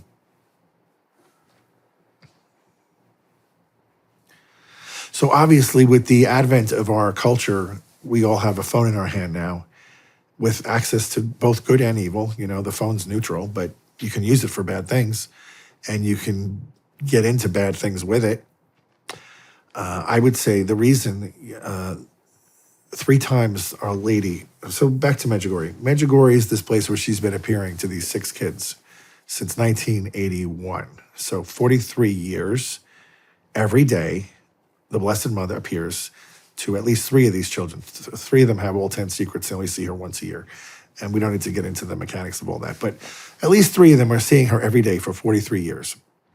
Something is happening. Like if heaven is trying to alert the world that there's a problem like never before. And she said on 3 occasions in these messages she gives to the world, sin is at an all-time high. This is the most evil generation since the inception of man.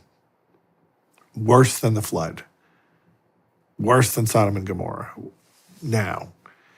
And I think part of that has to do with the fact that we can instantly communicate with everybody around the world, and we are propagating sin in a way we never used to. If you wanted to have a sexual sin, you had to go do it with somebody. But now we can just open a phone and do things on the phone. And Los Angeles is California, but mostly Los Angeles, #1 exporter of pornography to the whole world. Something like 65% of it's all made in California. We should be not only ashamed of that statistic as Americans, but fearful for the kind of things that they're opening up to the country with that kind of filth, with the demonic world. And then you look at the rest of Hollywood and how there's a lot of other problems. I just saw Nicole Kidman has a new movie coming out who alleges to be Catholic. They almost gave it an X rating. In our day and age, imagine that. So they had to cut stuff to get it down to R.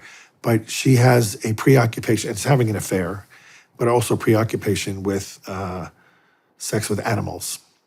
So we're going to a whole new level. And this is a mainstream film that teenagers are going to watch and maybe get hooked into something even darker.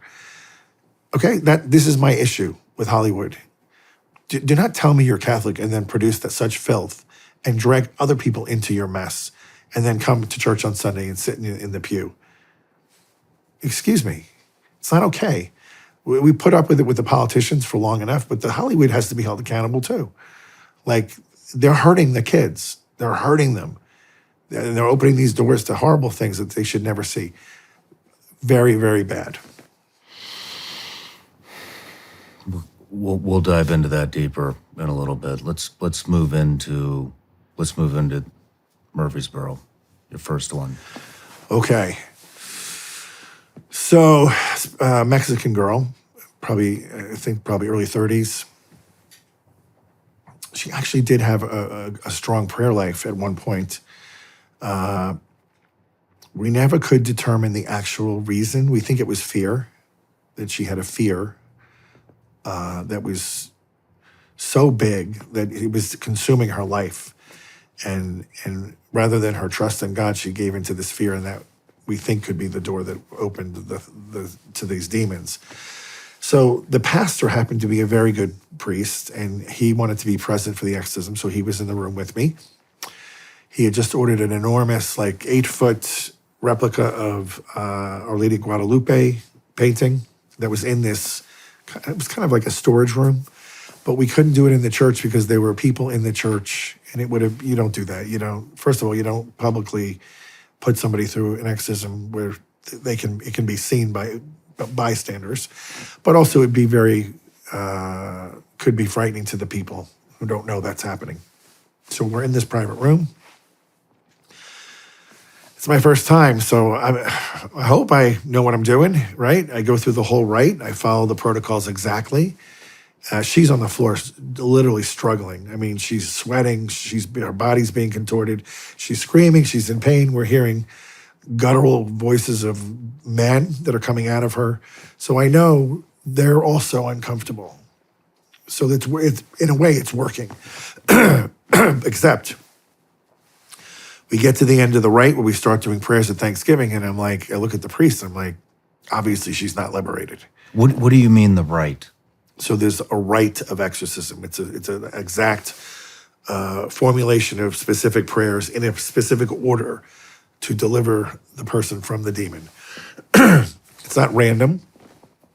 In deliverance prayers, I can kind of, I don't want to say wing it, but, I can just pray from the heart and say, Lord, in the name of Jesus, I bind all spirits of anger and rage off this person, and I cast them to Jesus for him to deal with them.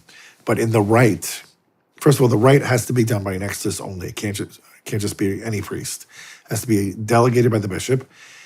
There's protocols to put into place for the protection of the person, like a physical exam beforehand to make sure that they're healthy enough to undergo it. Also a psychological battery that's about a day long. How do you give a health exam to somebody that's possessed, whose body's contorted? Well, they send them to the doctor. I don't do that. I'm not a doctor. And the demon isn't manifesting all the time. So Okay. Some of them, I had a woman right now who she was working at a Nissan plant by day, and then at night she would manifest at home when she's around her husband. But it backed off during the day. I guess they hadn't gotten to the point where they wanted to completely harass her. But now she's in a psych ward because they started acting up at work, and then the boss said, "What's wrong with you? I think you need psychological help." And they recommended she go, and she checked into a psych ward. She's not going to get delivered in the psych ward. So I said to the pastor, what do you want me to do? Because she's obviously exhausted. It's been over an hour of this torture. And I said, we can stop or I can keep going. And he goes, I don't want to have to go through this again. And I don't think she does either. Let's just keep going and get it over with. Now, both of us were kind of naive, thinking that we can determine when this is going to end.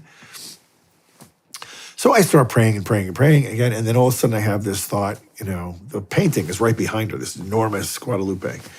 And I say to her, I go, look to your mother and ask for her help. And she turns her head and she looks at the painting, and she in Spanish, she screams out, please, mother, help me. Set me free from this thing. And then she went into massive convulsions where it was a little frightening. We didn't know what was happening to her. Like, is she dying? And then she's... Like, what do you mean? What did it look like? Like a massive like seizure? a flash. Yeah, her whole body's flailing and screaming, and like it's obvious it's not her because it's coming off the floor. It's like, and both of us are like a little freaked out, the other priest and I, and then all of a sudden it ends and she just lies there. And I'm like, at first I'm like thinking, is she breathing? And then I could see her chest moving. I'm like, okay, she's alive. And then she opened her eyes and she was back. And she's completely set free. And like, I look at the priest and I'm like, holy cow, like had we known, we could have like opened with that. Like, look to your mother and ask for her help.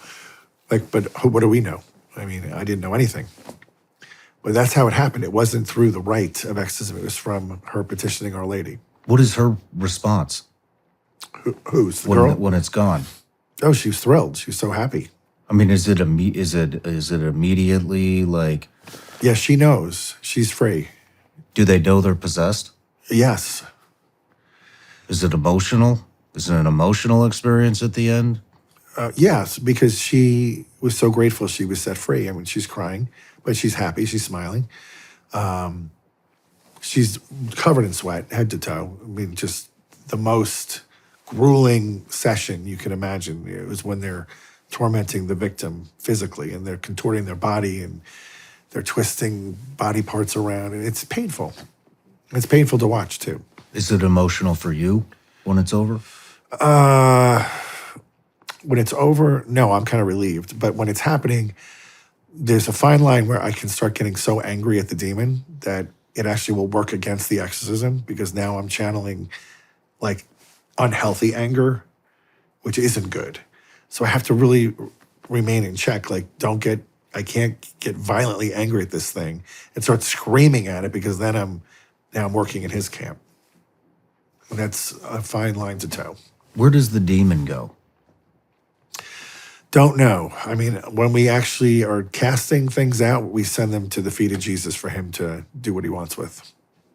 But, I mean, maybe the last place they want to go is back to hell, because they will be horribly, I want to say tortured by the devil because they failed their mission.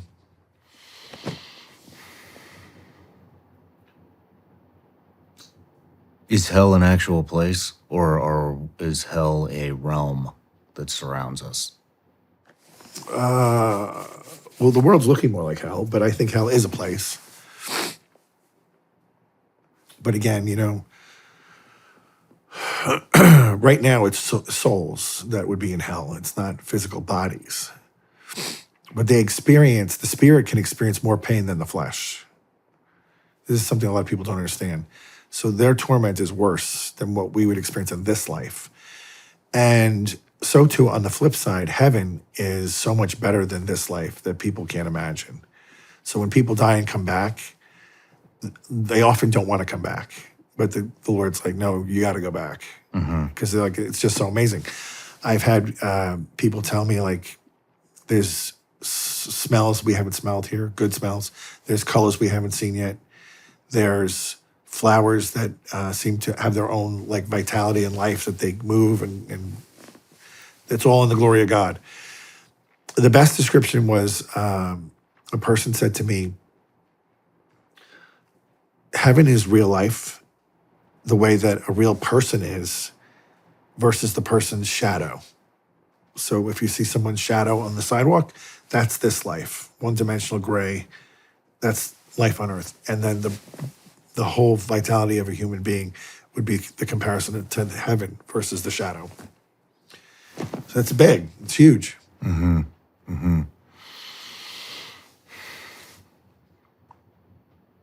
Let's move into some of the other exorcisms that just really were a challenge or stand out to you. The only time I've been physically attacked was once. Again, it was another woman who was manifesting a snake on the floor, crawling like a serpent. I have a guy with me who's supposed to be my bodyguard. And I Are the bodyguards other priests? No, they can be, but in this case, it wasn't. Okay. This was another Spanish person who didn't speak English, so I needed a translator as well. So I had this gentleman from the Spanish community who he's a good guy. And at one point, as I'm doing my prayers and she's slithering across the floor, her head flies back like that, and she's staring at me, and she's sort of got like the snake eyes, which are like, I think, vertical instead of like ours are this way, and there's slits and they're yellow. And I just kind of looked at her, and I immediately thought, this isn't good. Something is happening. And she flew off the floor without using her hands and her feet, and was immediately in front of me and grabbed my stole. So I have a stole on, which is a piece of fabric that goes around my neck, and she starts choking me. And she's not a big girl. She's like maybe 120 pounds, but she has a grip that I can't break. So I start looking over to him, and I'm like, come on. And he looks at me, he's like, no. And I'm like, are you kidding me? This is your one job. And he's like, I'm not coming in. So I just then focused, and I said, in the name of Jesus, stop. And she fell back on the floor and went back to her slithering. And I backed up a few feet and continued. But that's the one and only time I've been physically attacked. How much fear do you feel when you're doing these? None, because my attitude is, if God is giving me this ministry to help his people, he's going to show up. And why would he allow them to hurt me unless it's for my own education and learning? Like, sometimes you learn by mistake. So like that case, like, I don't know what I did wrong. I think I didn't vet the guy in the room with me enough. Maybe the Lord was trying to tell me, you got to pick these people a little more careful. I don't know.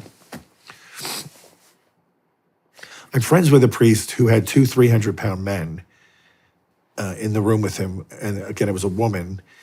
And she reached over and with one hand lifted one of the guys between his legs and threw him 10 yards with one hand, 300 pounds.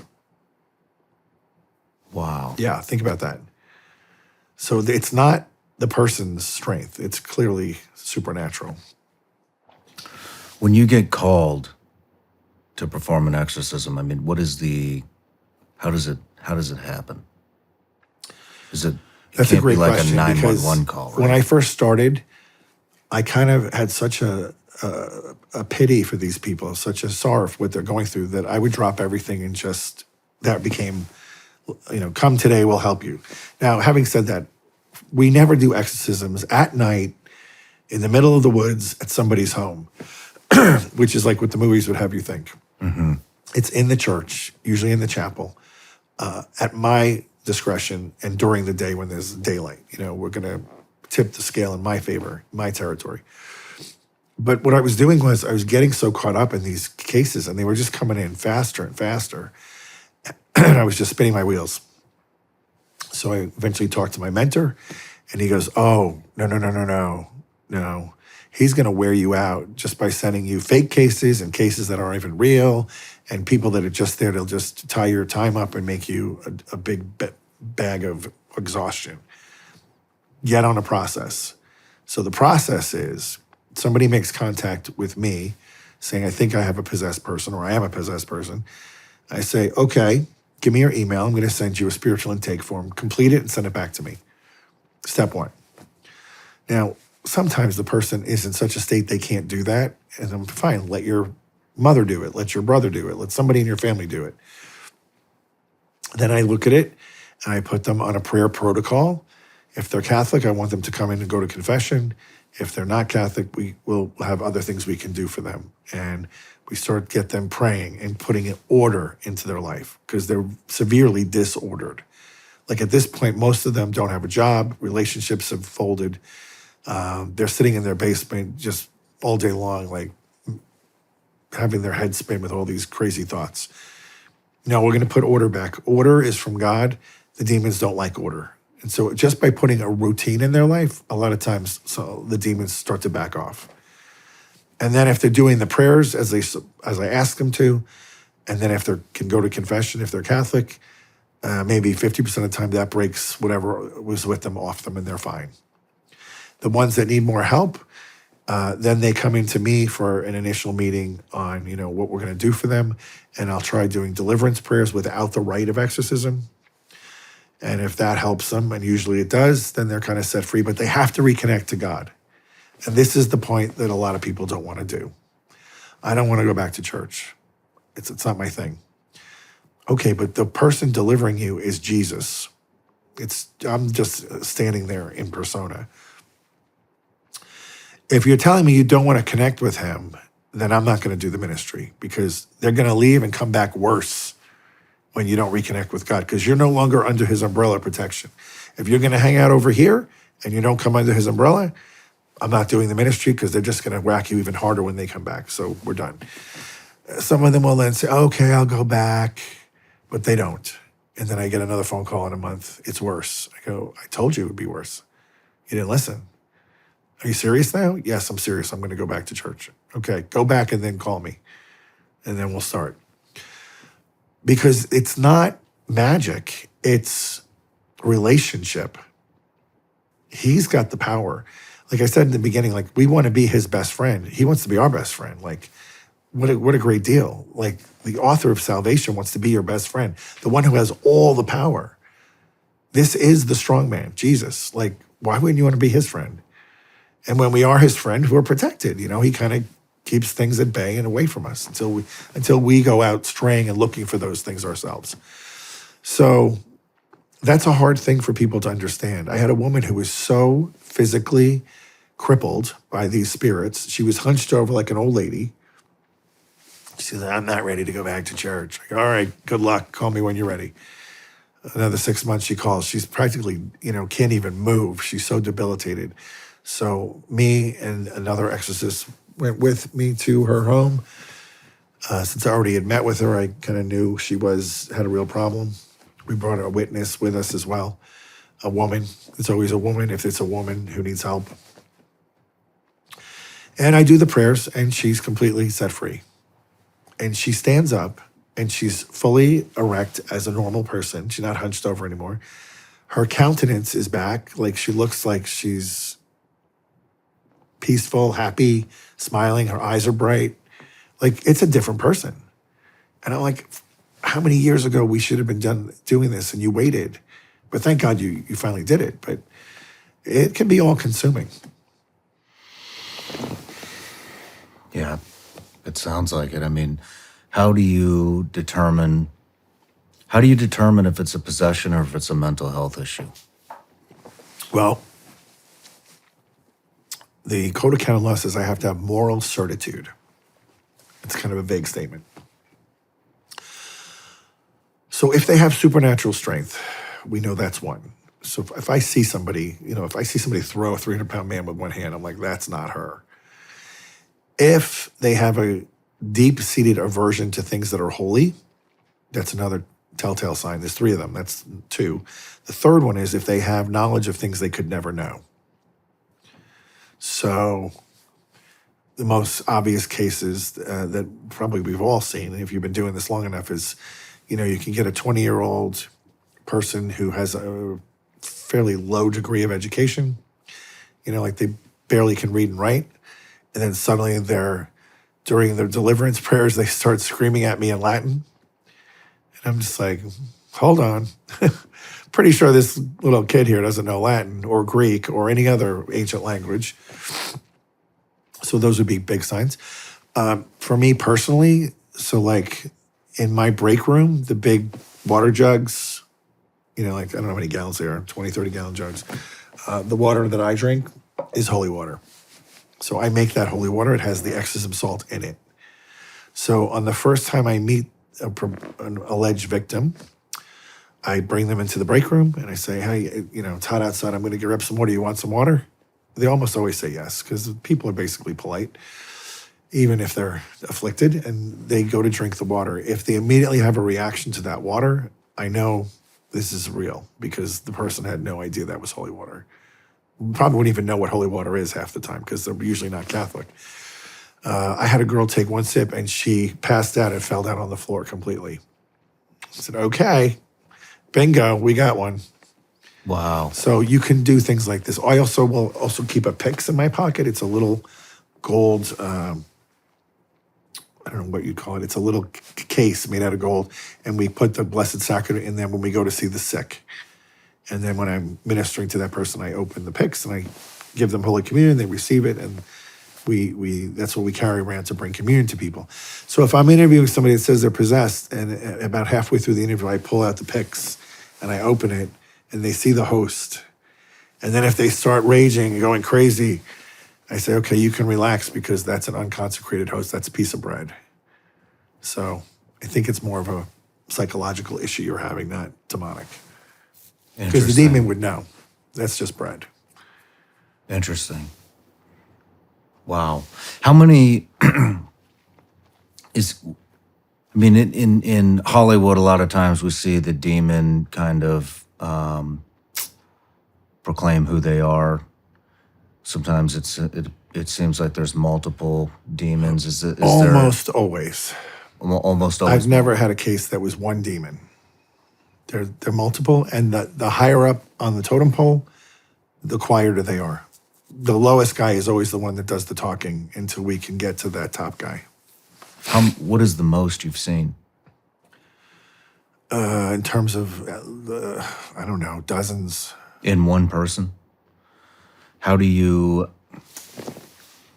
So how does it work? Is it one is released one by one, and the names keep coming? Again, it's not a science like that. Like they have to follow that protocol. Generally speaking, if the person possessed or has obsession or oppression really wants them out, and they renounce whatever they did to let them in. So let's say they make something up. Played with a Ouija board, and somehow these things went into them. And they were looking for supernatural communication with whatever. So it wasn't an accident. Then they have to say, they're sorry for that sin of idolatry, of seeking false gods, and they renounce that sin. And if they're Catholic, they can be absolved. And then they say, in Jesus' name, now I want nothing to do with these demons. Well, now they have nothing to hook into because her will is involved, and God honors the will a lot. And they may not go immediately, but eventually they have to go, and they know they do. And they generally leave from the lowest to the highest. And the little ones kind of just flutter away quickly until you're dealing with who's the kingpin here. And in the old rite of exorcism, before Vatican II, the priest asked two questions of the demon. What is your name? Under penalty of Jesus Christ, tell me your name. And what is the date you've been assigned to leave this person? And they usually have to answer that unless there's something else going on we're not aware of. Like the person who's the victim has opened other doors that they're not telling us that they're also hooked into. You know what I mean? Like what kind of doors? So maybe they're also doing witchcraft and we don't know that, but they're actively practicing it. And they're actively putting spells on people, and but they're not telling us that. Well, those demons know we don't have to go because this person's still doing our thing. It's our thing. They're in our tent. So perfect example. Have you heard of satanic ritual abuse? SRAs? No. So just like parents can take the authority to baptize a child by the parent's authority, the baby gets baptized, so too the devil mimics everything God does, and so too can evil happen, where a person or a grandfather can take a baby and offer it to the devil, and then satanic ritual abuse of the child. Usually they have some kind of sexual act on the child. Oh, man. And offer that child to the devil for power, that they would gain some power in some way, or wealth, or whatever. And oftentimes the parent doesn't even know, although they figure it out pretty quickly because the child immediately starts having problems and night terrors and suicide thoughts and all these horrible things come in. We had a case of a woman from Rome who was part of a religious order, a well-known religious order. And they said, we don't know what happened to her, but suddenly she is possessed and we need to send her for help. So she winds up with our group in Omaha. We had her for over a year, where she's getting daily prayer, daily deliverance, daily intercessory prayer, and praying over her. It took a year. And it was only when we found out, because part of the process is there's teams that lift her up every day and ask the Lord, should we be praying for here? What has to go? And it kept coming back to a father figure in her life. So we finally called her family and said, look, there's something we don't know here. Did something happen to her as a baby? And then the mother said there was a family member who did something evil to her, some kind of satanic blood ceremony, and did consecrate her to the devil. And I'm like, I wasn't the lead on the case. It was my superior. It's kind of like, why do you think hiding that from us is going to help your daughter? Like, why wouldn't you just come clean? It wasn't you. But they're so embarrassed and ashamed that they hid it. So once we understood what we were dealing with, we had to go back to take her back through her time as an infant and walk her through the process of when the evil is happening, that God was still watching over her and looking for her day of deliverance that was coming now. And when she took that healing, when she embraced the healing and the love, then the thing left. But it took over a year. But again, it was not her fault. She did nothing wrong herself. People hear that, they get a little angry, like, well, I don't think that's fair. It's not fair. Evil is not fair. Mm-hmm. Man.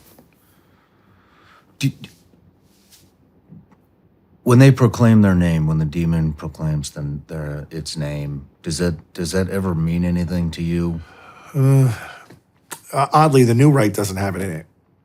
They don't want us questioning the devil at all. But we can still use the old rite. So on occasion, I just did a big exorcism up in Chicago of 2 years that's been going on in this case. 2 years? 2 years. Yeah, she was a prostitute whose boyfriend, probably her pimp, was a Satanist, and he kept getting her pregnant and then offering the babies to the devil through abortion. 7 of them. And 7 is kind of a funny number. 7 times. So, yeah. You just can't imagine the scenarios people get into. Oftentimes not their own fault. She was down on her luck. She got into this business she shouldn't have. She meets this guy thinking he's going to help her, and he's the worst thing that ever happened to her. So, back to the names of the demons, do they, other than Lucifer, are there any, are there other demons that maybe we should be aware of, or the general population? I would say no. Like, again, don't be too curious, because you're just poking your head in stuff that you don't need to know that for your own state of life. But a lot of them are Old Testament demons. Like, the Jews used to worship Moloch. Moloch shows up a lot when there's abortion, because the Jews were offering their babies to this thing. They would heat this statue. It's a man's body with like a goat head with horns, bull head with horns. It has its arms out like this. And they'd heat it till it was red hot burning, like red. And then they'd place the baby on the molten burning arms, and the baby would sizzle to death. So when God says to them, stop worshiping these false idols, he's talking about this sort of stuff. It's not just, throwing a little incense before a false god. They're burning their babies to death, and they don't have to be. So God would get really angry with them. That demon, he's still alive and well. I think because abortion is still alive and well. Wow. Let's take a quick break, Father, and then we'll pick right back up when we get back. Join me and my special guest for the next behind-the-scenes experience, exclusively available on Vigilance Elite Patreon. The behind-the-scenes footage is raw and uncut. This is as close to the set as you can possibly get. You can expect anything from off-topic conversations, studio tours, the final moments before the interview starts, and everything in between. The behind-the-scenes content is constantly evolving and will continue to bring you more as we grow. You can gain access for just $15 a month exclusively at Vigilance Elite Patreon.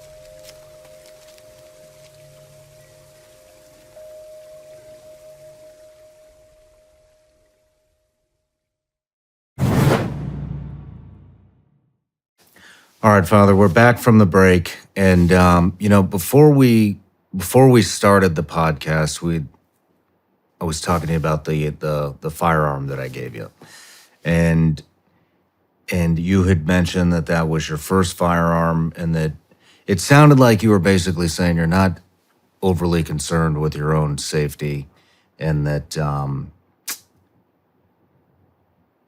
you were looking forward to the afterlife. Correct. In short. Mm-hmm. And so I just wanted to give you the room to kind of expound upon that. Okay, well, this is going to be something different for a lot of people to hear, because we live in a culture where at all costs avoid pain and suffering, and at all costs extend your life as far as you can extend it out. Okay, and I get that. I understand where that comes from, but I kind of, my own personal belief is that, and I would say the church would stand with this too, is that God knows the last day I'll be here and how I'm going. That's an interesting story too. I once asked him, how am I going to die? And he answered me. But because I don't have a family or kids, I don't know if I want to actually have a gun, because I'd be afraid of using it and then killing somebody and then regretting that. But I do understand that this is a hostile culture, particularly against the church, and it's going to get worse if more laws are put into play to discriminate against gender and all these other things that the church has never wavered on.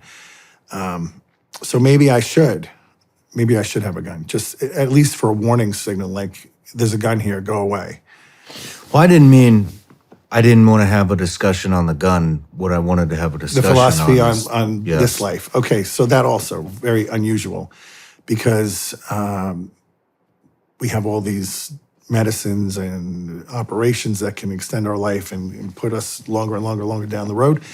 But I know that heaven is far greater than this life. I know that my citizenship is there, not here. This is a pilgrimage. And I'm not really looking to extend the pilgrimage, so to speak. I mean, I'm going to take care of myself as best I can, which is not very good right now. As you can tell from my voice, split open head, high blood pressure, not everything's firing well. But I'm getting better. I'm at least getting things under control and back on track. I broke my foot about 2 months ago, and that put me out of the gym for like 2 months, which that's enough to just kill you, is to be away, because going back is so painful the first few weeks. But I have to do that. And other things, I bought a cold plunge to try to shock my body every day into pain, because pain is good. We don't experience enough of it. Like, we're so conditioned on just be comfortable. Comfortable makes really fat, lazy priests. You don't want your priest to be fat, lazy. You want him to be strong and alert and agile to be able to do what he needs to do. So that said, yesterday was the feast of Saint Therese of Lisieux. She died at 24. She's probably one of the most famous saints in the church. You go in any church, there's Jesus and Mary statue, and then Therese in most churches. Maybe Anthony is another one. She never left the convent. She was cloistered for the 10 years she was a nun. She never went on missions. She never did anything heroic. She never started a religious order. She didn't do anything heroic or big. What did she do? She practiced what she called the little way. She did small things with tremendous love, and all offering them for Jesus. And she wrote down her daily experiences in her journal. And after she died, that journal got published into a book called The Story of a Soul. And now she's one of the most famous saints in the world. She's also a doctor of the church. There's only 4 who are women. She's one of them. And she's the patron saint of missionaries because she always wanted to be missioned out to China. Of course, she never went.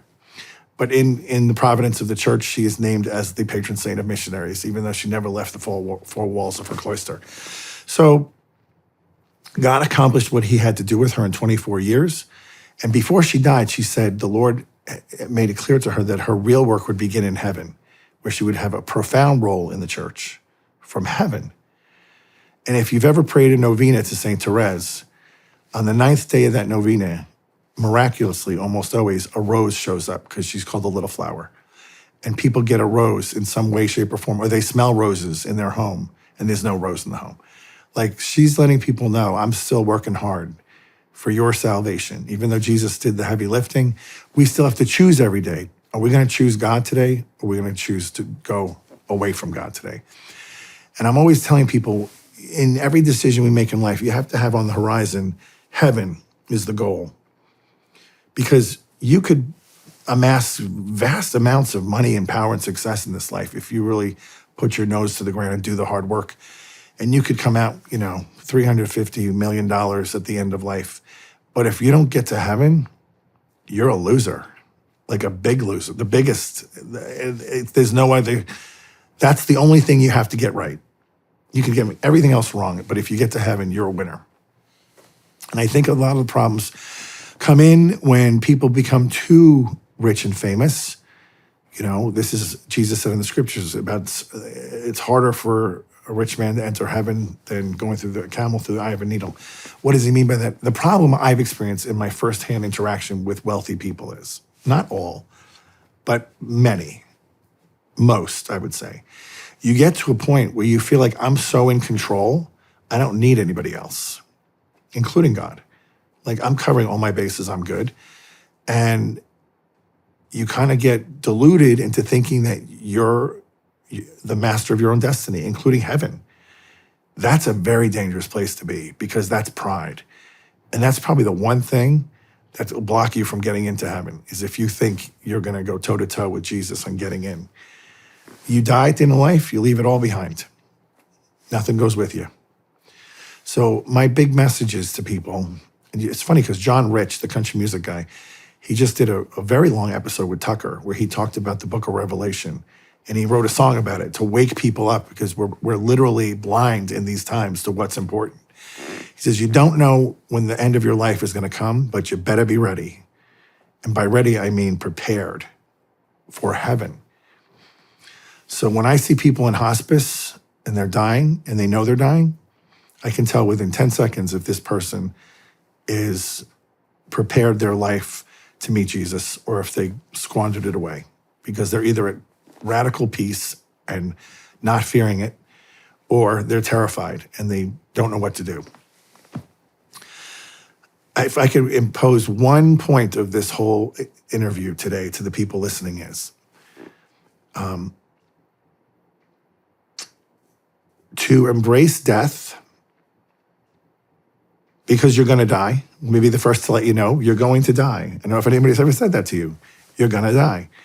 Some people go through life not knowing that, or they deceive themselves and think, I'm never going to think about it because if I can just put it off long enough, maybe I'll somehow skirt it in some way. I don't know what they're thinking. But the art of dying well is directly correlated to the art of living well. And when I say living well, I mean putting God in the center of your life, acknowledging he is God and I'm not, trying to live a life worthy of the message Jesus left us with the Gospels, loving God first, our neighbor second, putting our place third.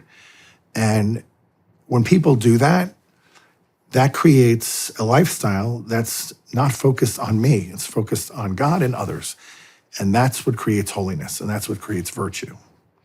And at the end of life, that creates a person that's ready to die and open to heaven and wanting heaven. And I even tell people, tell God, you want to be a saint. Say it out loud. I want to be a saint. I think there's a power to the audible with regard to, particularly with scriptures. And I'm talking about directly to God, not into the universe and the secret and all that nonsense. And then, look at some people. We have the saints as models of people who've been victorious. That's why we don't adore the saints. We venerate them. We say, good job, well done, you did it. And now help us get there too. And when you think about people preparing for death, so there was a saint named Dominic Savio in Italy. He was about 12 years old, and he was being mentored by a priest named Don Bosco, who also became a saint. And Don was mentoring these young men on a life of virtue because a lot of them had bad lives and they weren't practicing the good Christian way, you could say. So one day he stopped them. They were playing soccer, football in Italy. And he said, if Jesus appeared to you and said you had 1 hour to live, what would you do with your life in that last hour? Some of the boys are like, oh, I'd probably have to run to confession, or I want to go to have mass quickly, or I'd pray my rosary. I have to go tell my parents I'm sorry for all the times I aggravated them.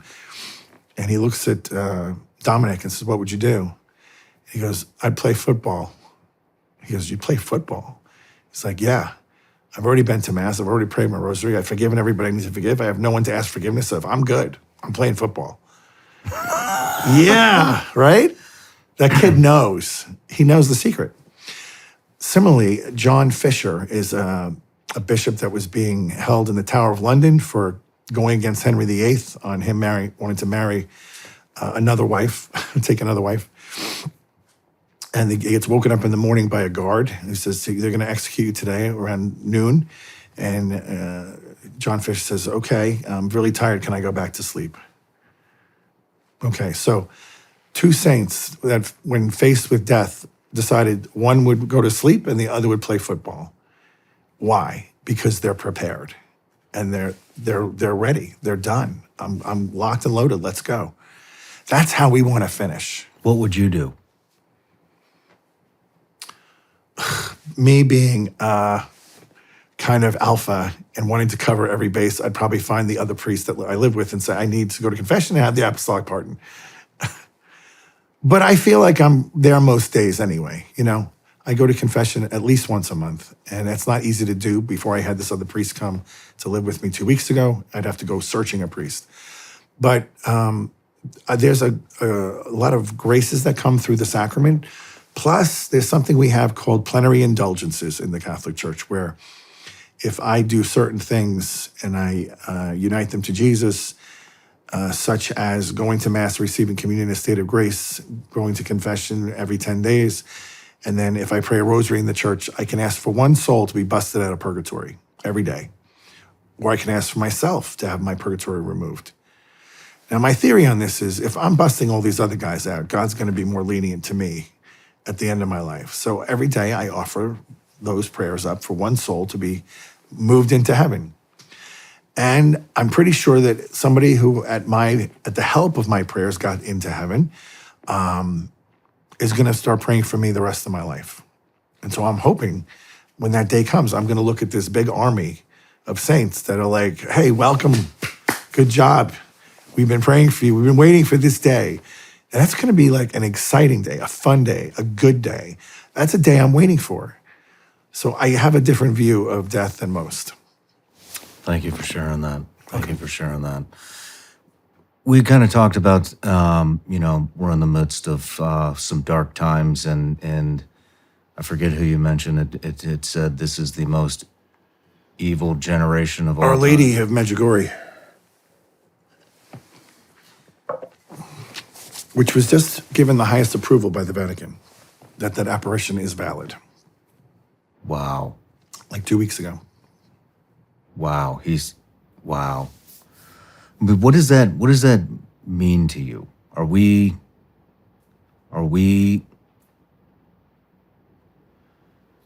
in the end times? I think we're in the end of this age of disobedience. I don't think it's the end of the world, because I'm pretty sure in Revelation it talks about 1,000-year peace, and I think we would have noticed that if that happened. I'm pretty sure it didn't happen. And there's theologians that say, oh, it's metaphorical. They don't look for 1,000-year peace. Well, you know what? Were you there when he created everything? No. So it could be true. Maybe there will be an actual 1,000 years of real peace that only can come down from heaven. But in the process, we're living in a very, like you said, it's dark. A lot of the rulers of this world have an allegiance to Satan. And, there's a propensity for destruction, right? And I'm not going to go into all the wars happening, but it's ironic to me. Whenever you look at the Old Testament and the Israelites were being persecuted unjustly, if they didn't create the problem themselves and they were just being, a country comes in to try to take them over, they're always vindicated by the Lord. Always. He crushes the enemy and sets them free and they're fine. Now, when they stray, he sometimes used armies to conquer them, to teach them a lesson. But then over time, they would repent and then they would be put back into their proper place. So when I see countries trying to annihilate Israel for no good reason, I'm like, do you know who you're messing with? God's not going to just sit back. If you're literally stirring a pot trying to exterminate the Jewish people that he founded, you better be careful. And we better be on the right side of that as Americans. Because I feel like we are telling Israel to pump your brakes and telling Iran, you're fine. We're going to give you a couple of $100 billion, by the way. What are we doing?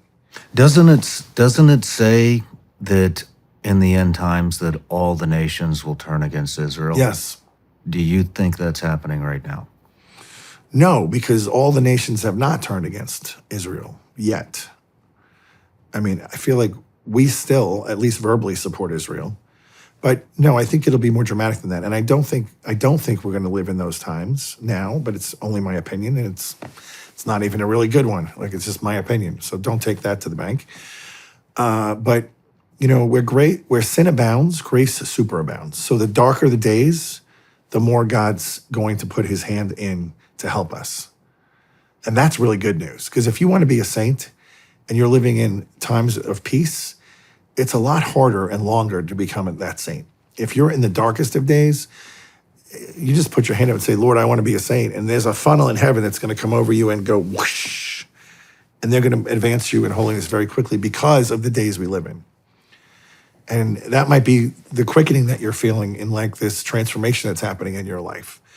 Or in my own, I'm seeing things I never used to see on a regular basis, of when God is working these miracles and doing things that I'm just like, I just step back amazed. I'm like, wow, I didn't see that coming.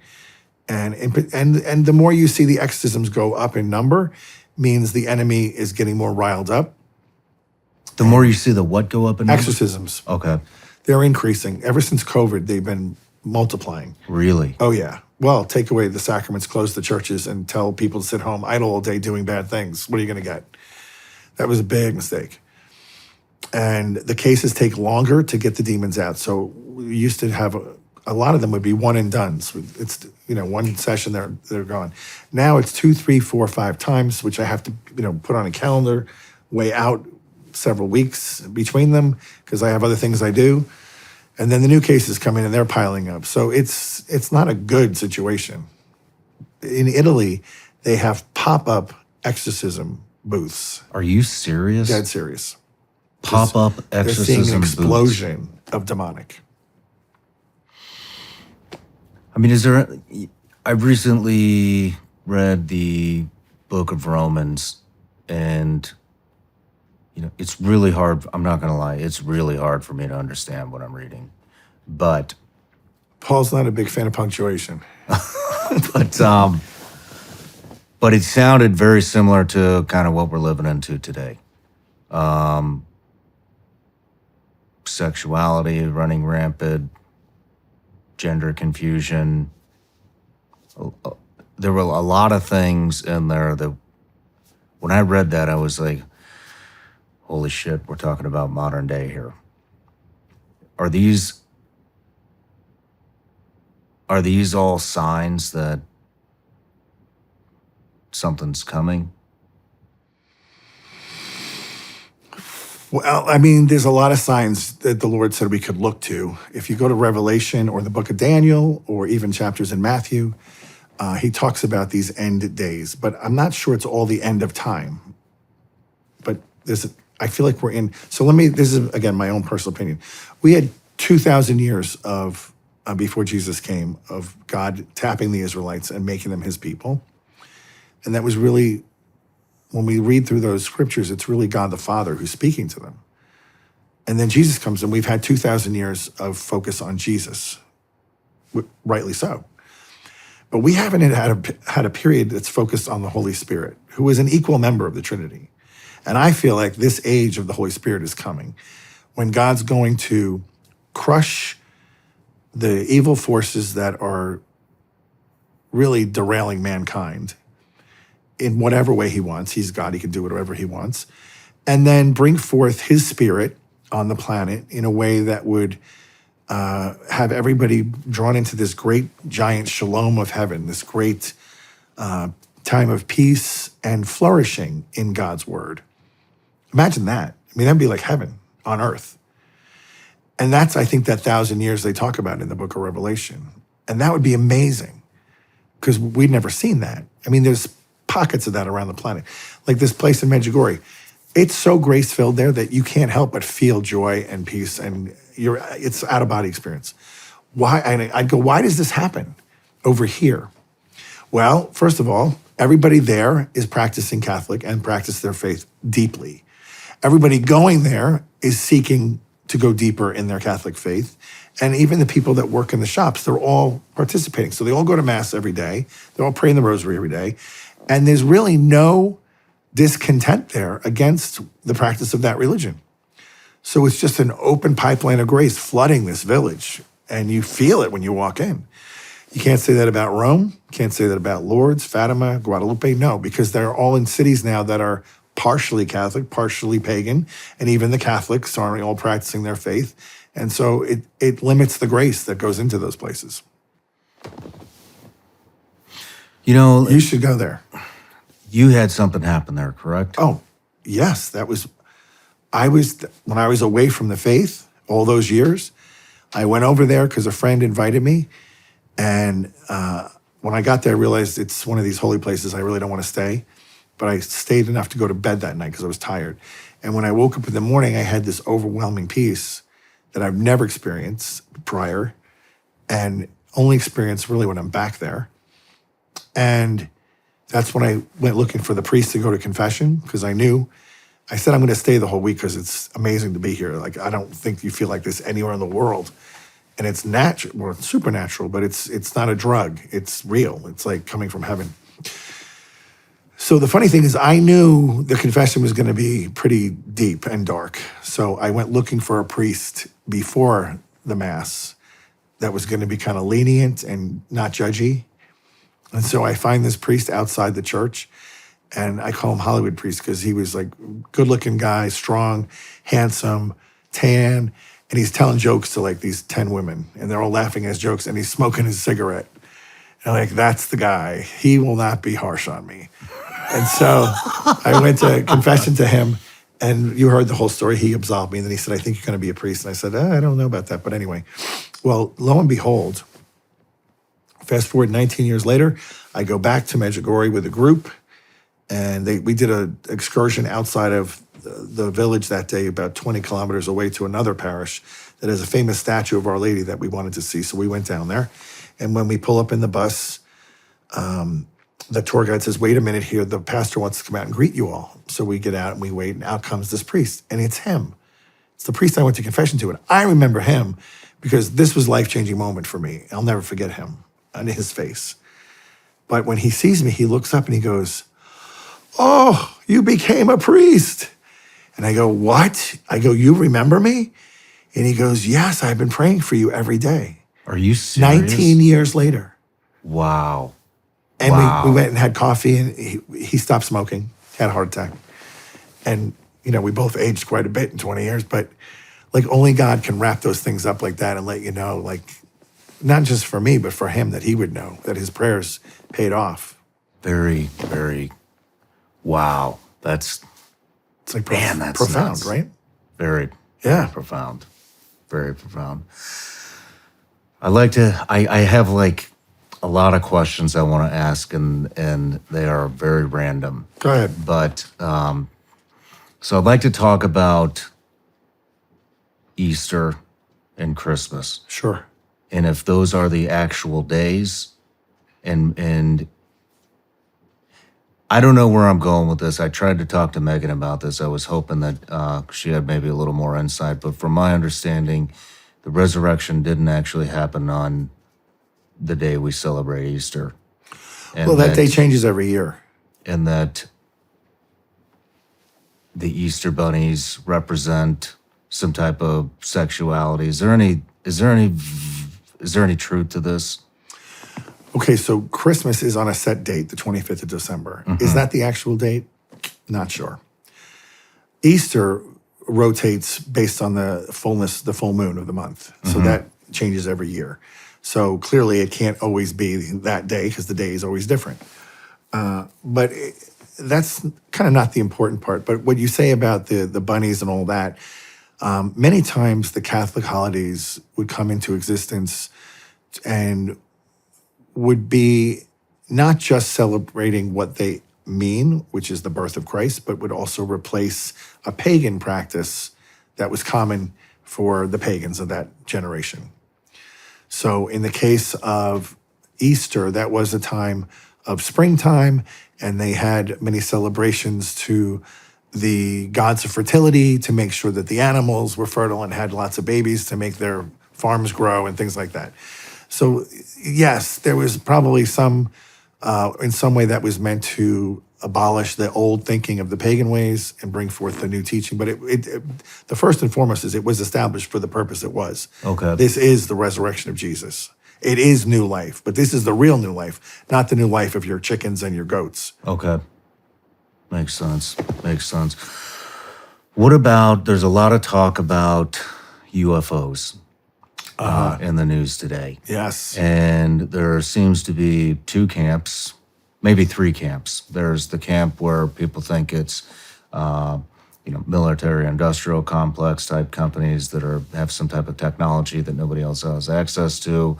There's the camp that thinks that they're actually extraterrestrials. And then there is a camp that's probably growing faster than any of the other ones, which people believe these are some type of spiritual, maybe demonic type of entity. And I've talked to a lot of people about this stuff. Ezekiel gets brought up a lot of times. What do you think is going on with this UFO type stuff? Is it demonic?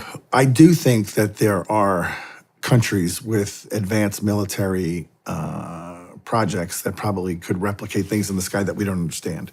That's for sure. I mean, we know Russia has missiles that we are not caught up on. Hypersonic stuff that, can get, I think it's 20,000 miles an hour or something.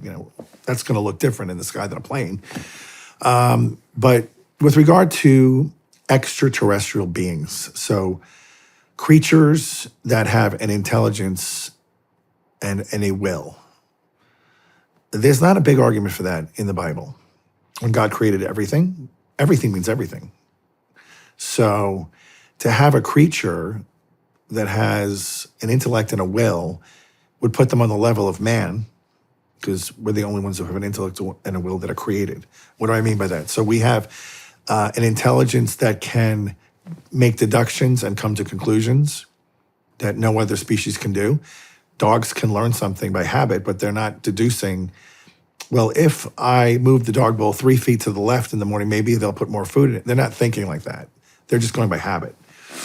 But if there's a created being out there that is not talked about in the scriptures, that would be bizarre that God would leave that out for whatever, who knows what reason.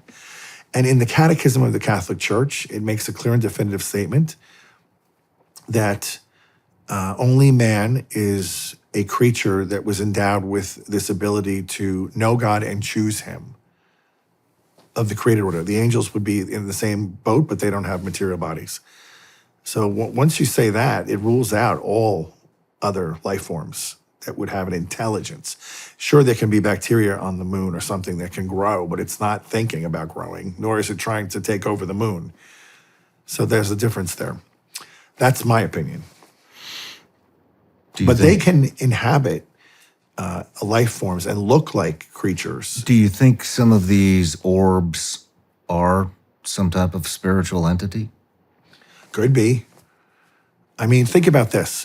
What would be the greatest hoax in the history of the world? And we've been building it up for 60, 70 years with the Star Wars, False flag alien invasion. Star Trek, all this stuff.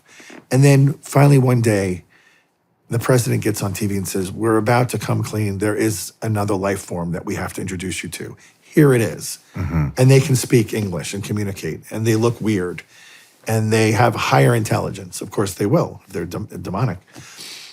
And they say, we've come from another galaxy to let you know that you're getting off course and you need to make some adjustments if you want your world to survive.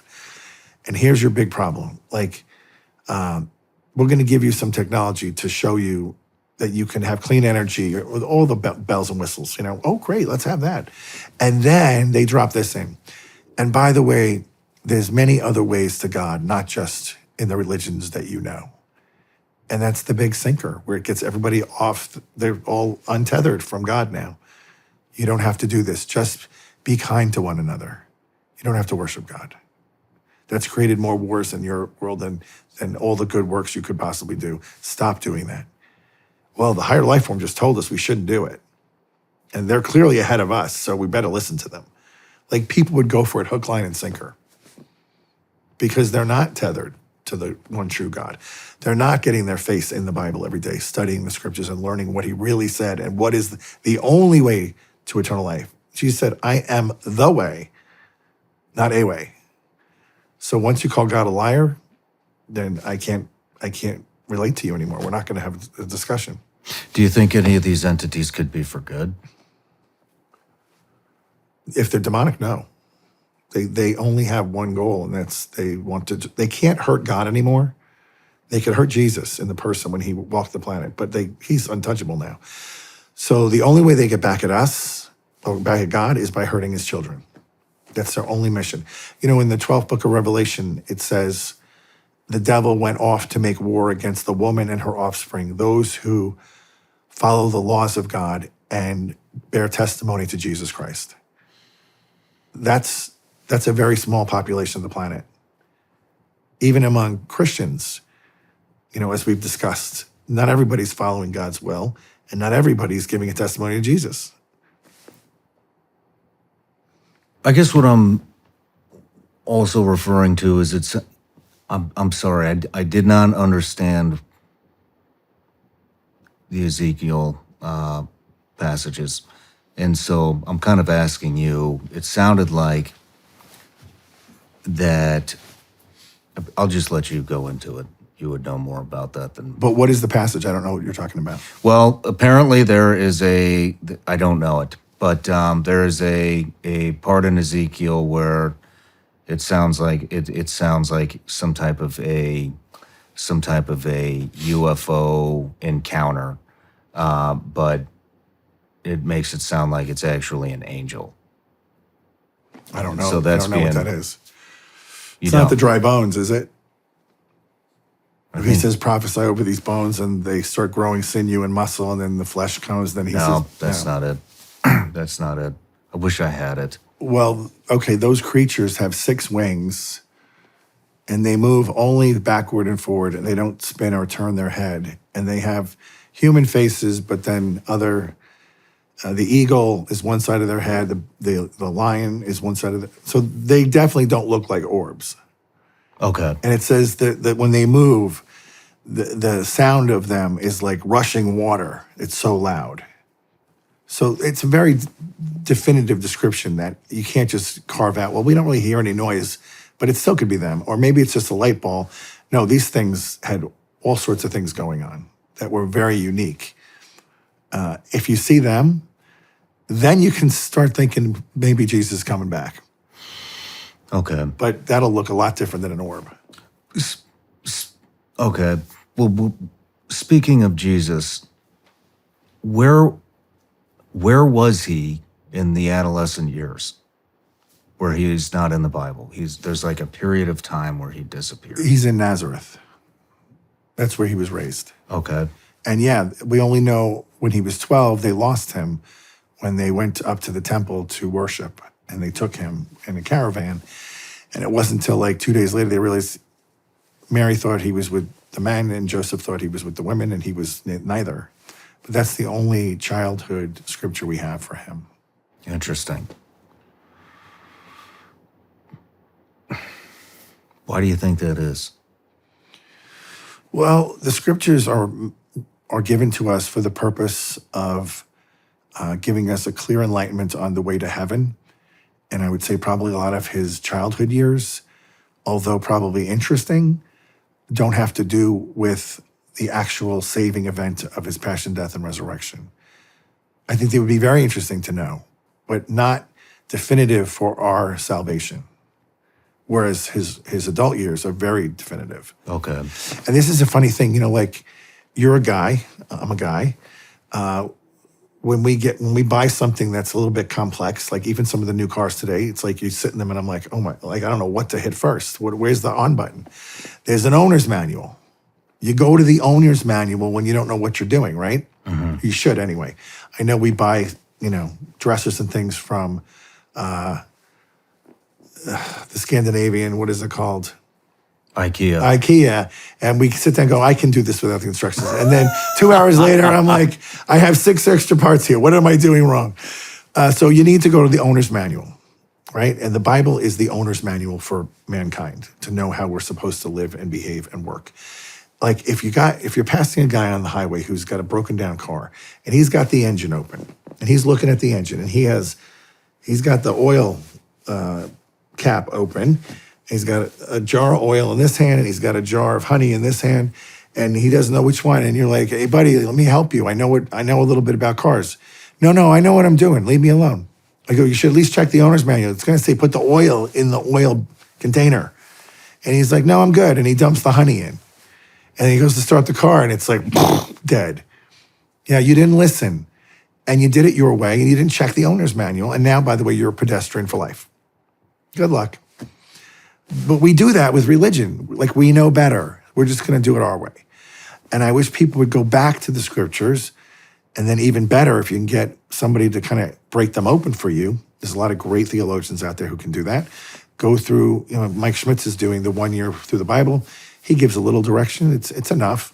Like it would give us a better understanding of not just who God is, but when we understand who Jesus is, we know who we are.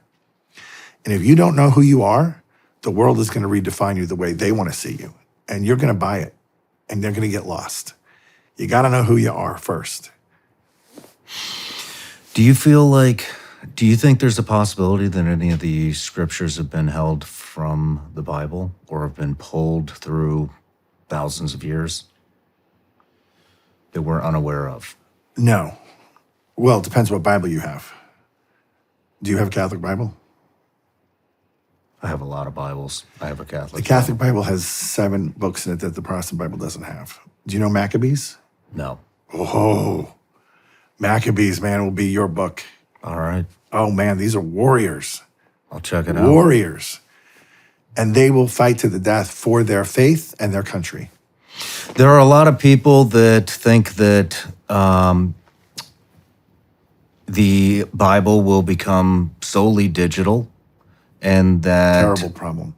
And that things will begin to be pulled out of that. And so I know people that are stocking warehouses full of Bibles in preparation. I say it on my radio show at least once a month. Go get yourself a paper Bible printed by a reputable company and also a catechism of the church. Because you don't know what you're looking at when you pull up something on the computer. Is that really what it says? Or is it something that sounds a little bit different than that? Mm-hmm. Or is it gone completely? Mm-hmm. Those days are coming. Are you kidding with AI? Is evil, Satan, are they working through technology? 100%. How so? Since the dawn of technology, they've been working through technology. I mean, they manipulate everything. When I'm trying to print out a homily, the computer will suddenly jam up. It happens all the time. Anything that's going to expand God's kingdom, the computer just stops printing. And I have to say, in the name of Jesus Christ, I bind all spirits of blockage and games off this computer and this printer and send you to the foot of the cross, never to return here again. And then prints out. Things break in the home all the time. The lights will go out for no reason. And I spend a lot of the day just casting stuff out and things get back up. There's a Monsignor I know in D.C. who's an excellent exorcist. He does it full time. they text him. The demons text him.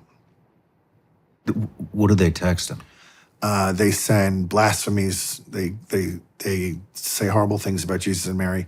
They talk about some of his cases, like this victim is never going to, they're ours forever, you can't have them.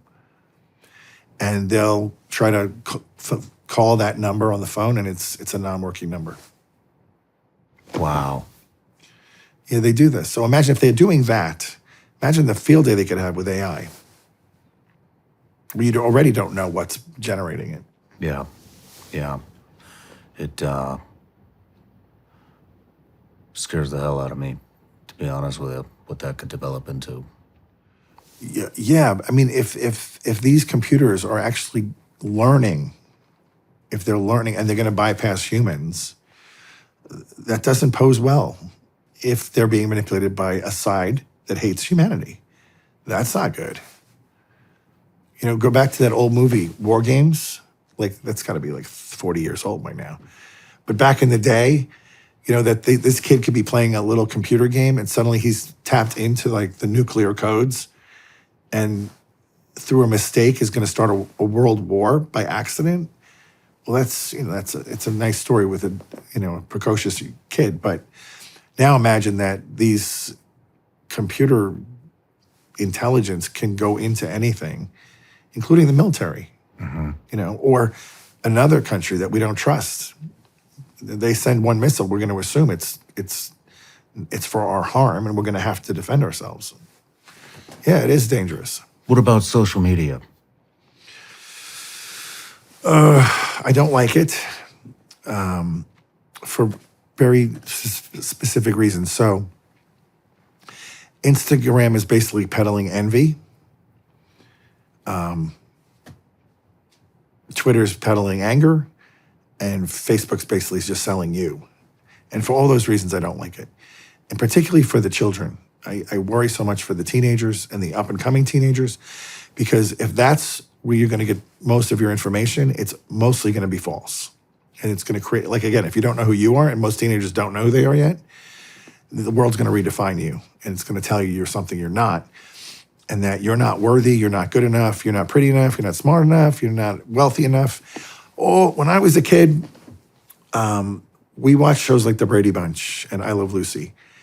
And although they weren't, you know, exactly our lives, they were pretty close. Like, they lived in modest, the Brady Bunch house was supposed to be amazing in the day. It's really not that amazing. I Love Lucy, they had 2 bedrooms. And they slept in separate beds because that's the day.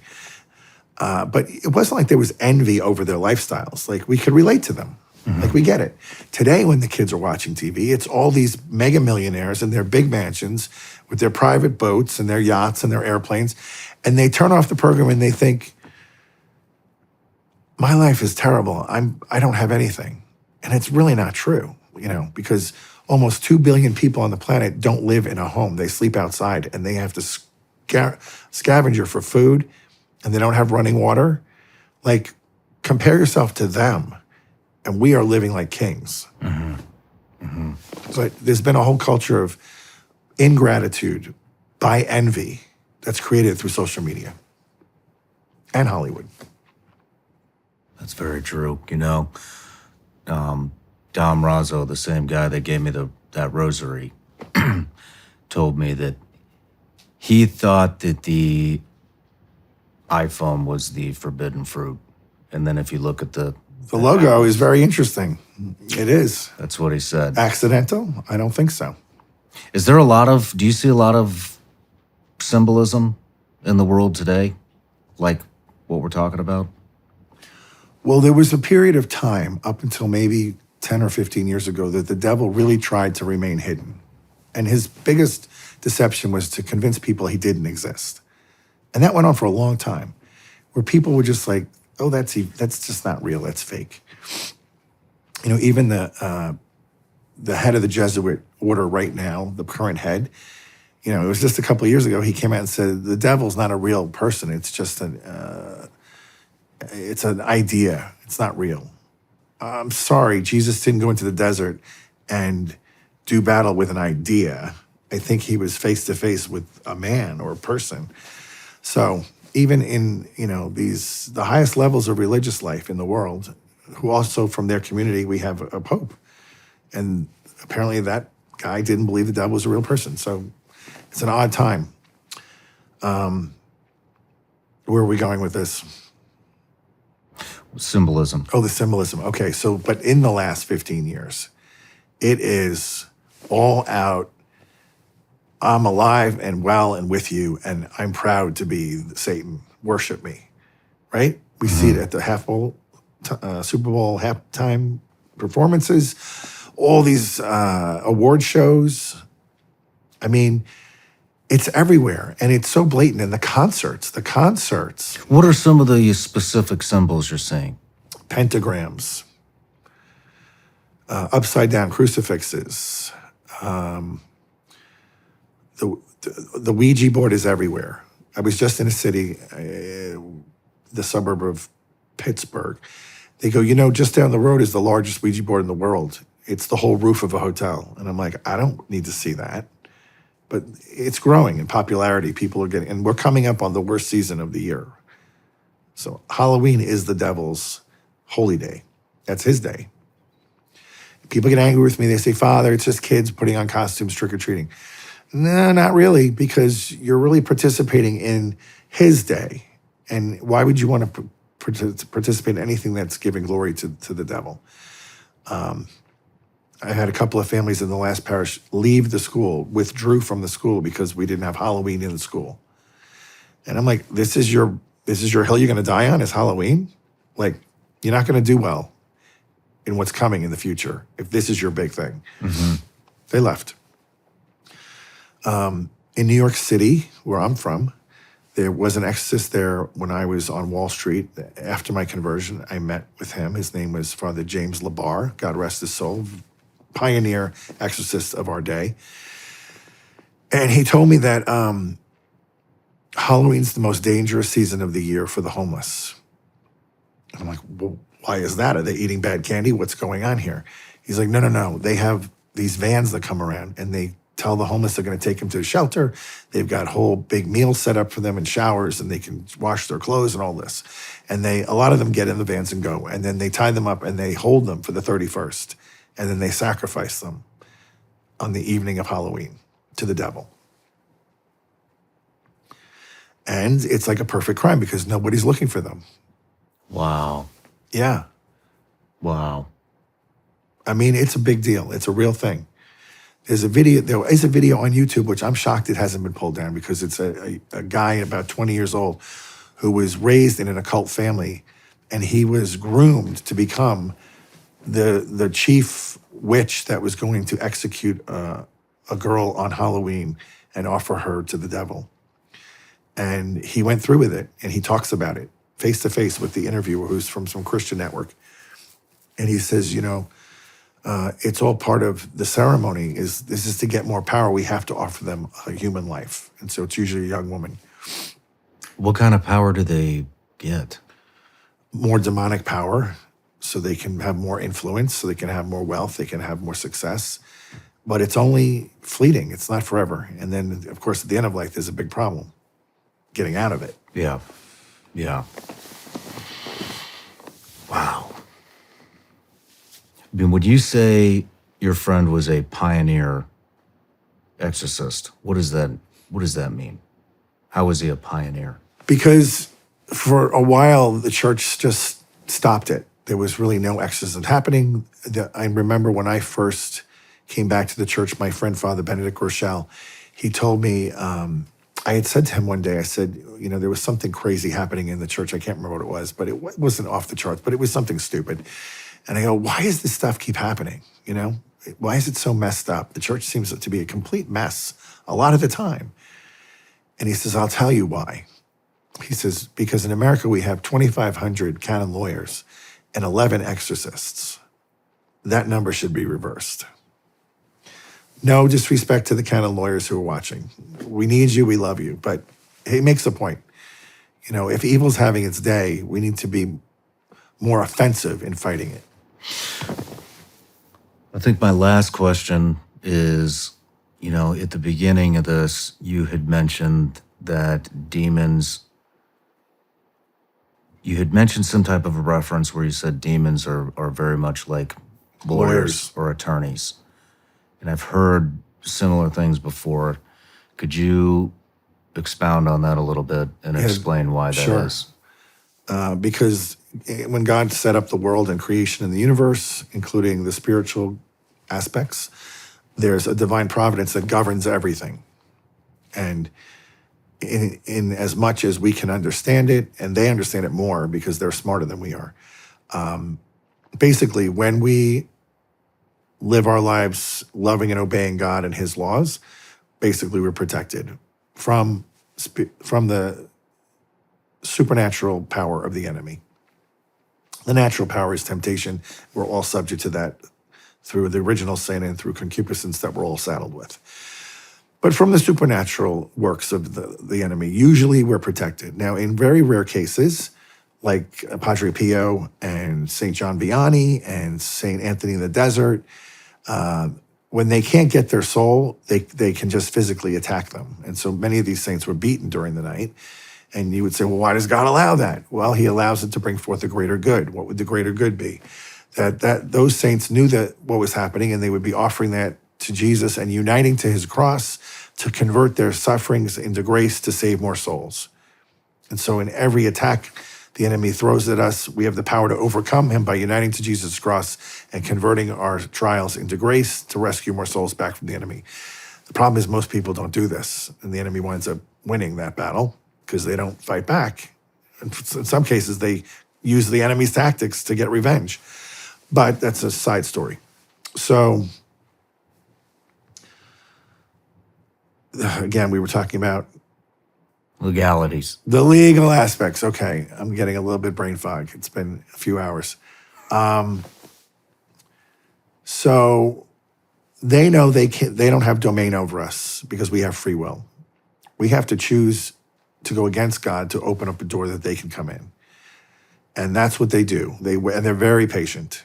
They're patient, legalistic spirits. And they just wait and they wait. So they throw out a little mild temptation to open a little bit of crack. And then once they get in there, they throw another temptation to open it wider. And all of a sudden they have, some guy on a rabbit hole in pornography for 3 hours going down this rabbit hole. And then eventually going out and acquiring a hooker for, gratuitous sex. And now they own him. Till he gets free, they own him. And they know their legal limits. The minute he repents and asks for God's absolution and mercy, they kind of have to go. And they know that too. So they kind of keep you away from getting back to God. And they'll put roadblocks in your path, and they'll make excuses, and they'll feed you all these lies to get you convinced it's not worth it, just stay where you are. But they work the system, and they know how to do it. I mean, these things have been around since creation, watching humans. And I know we all like to think we're special and unique, but we're really not. And they've been watching us for thousands and thousands of years, and they know how the human person works.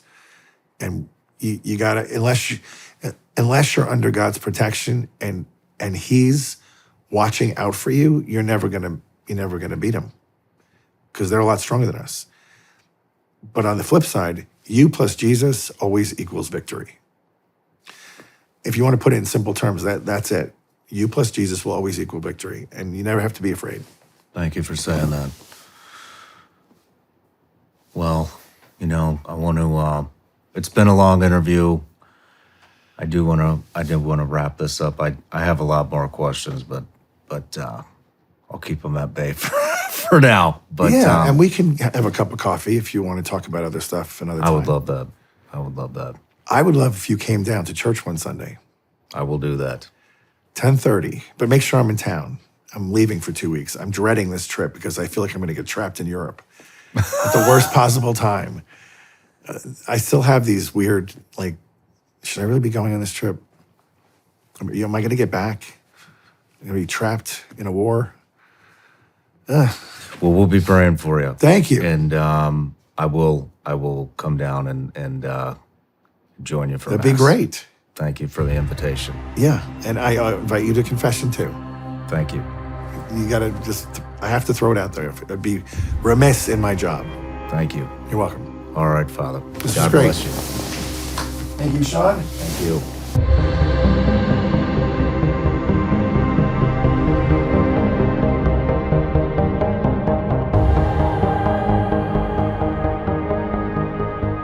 No matter where you're watching Sean Ryan Show from, if you get anything out of this, please like, comment, subscribe, and most importantly, share this everywhere you possibly can. And if you're feeling extra generous, please leave us a review on Apple and Spotify podcasts.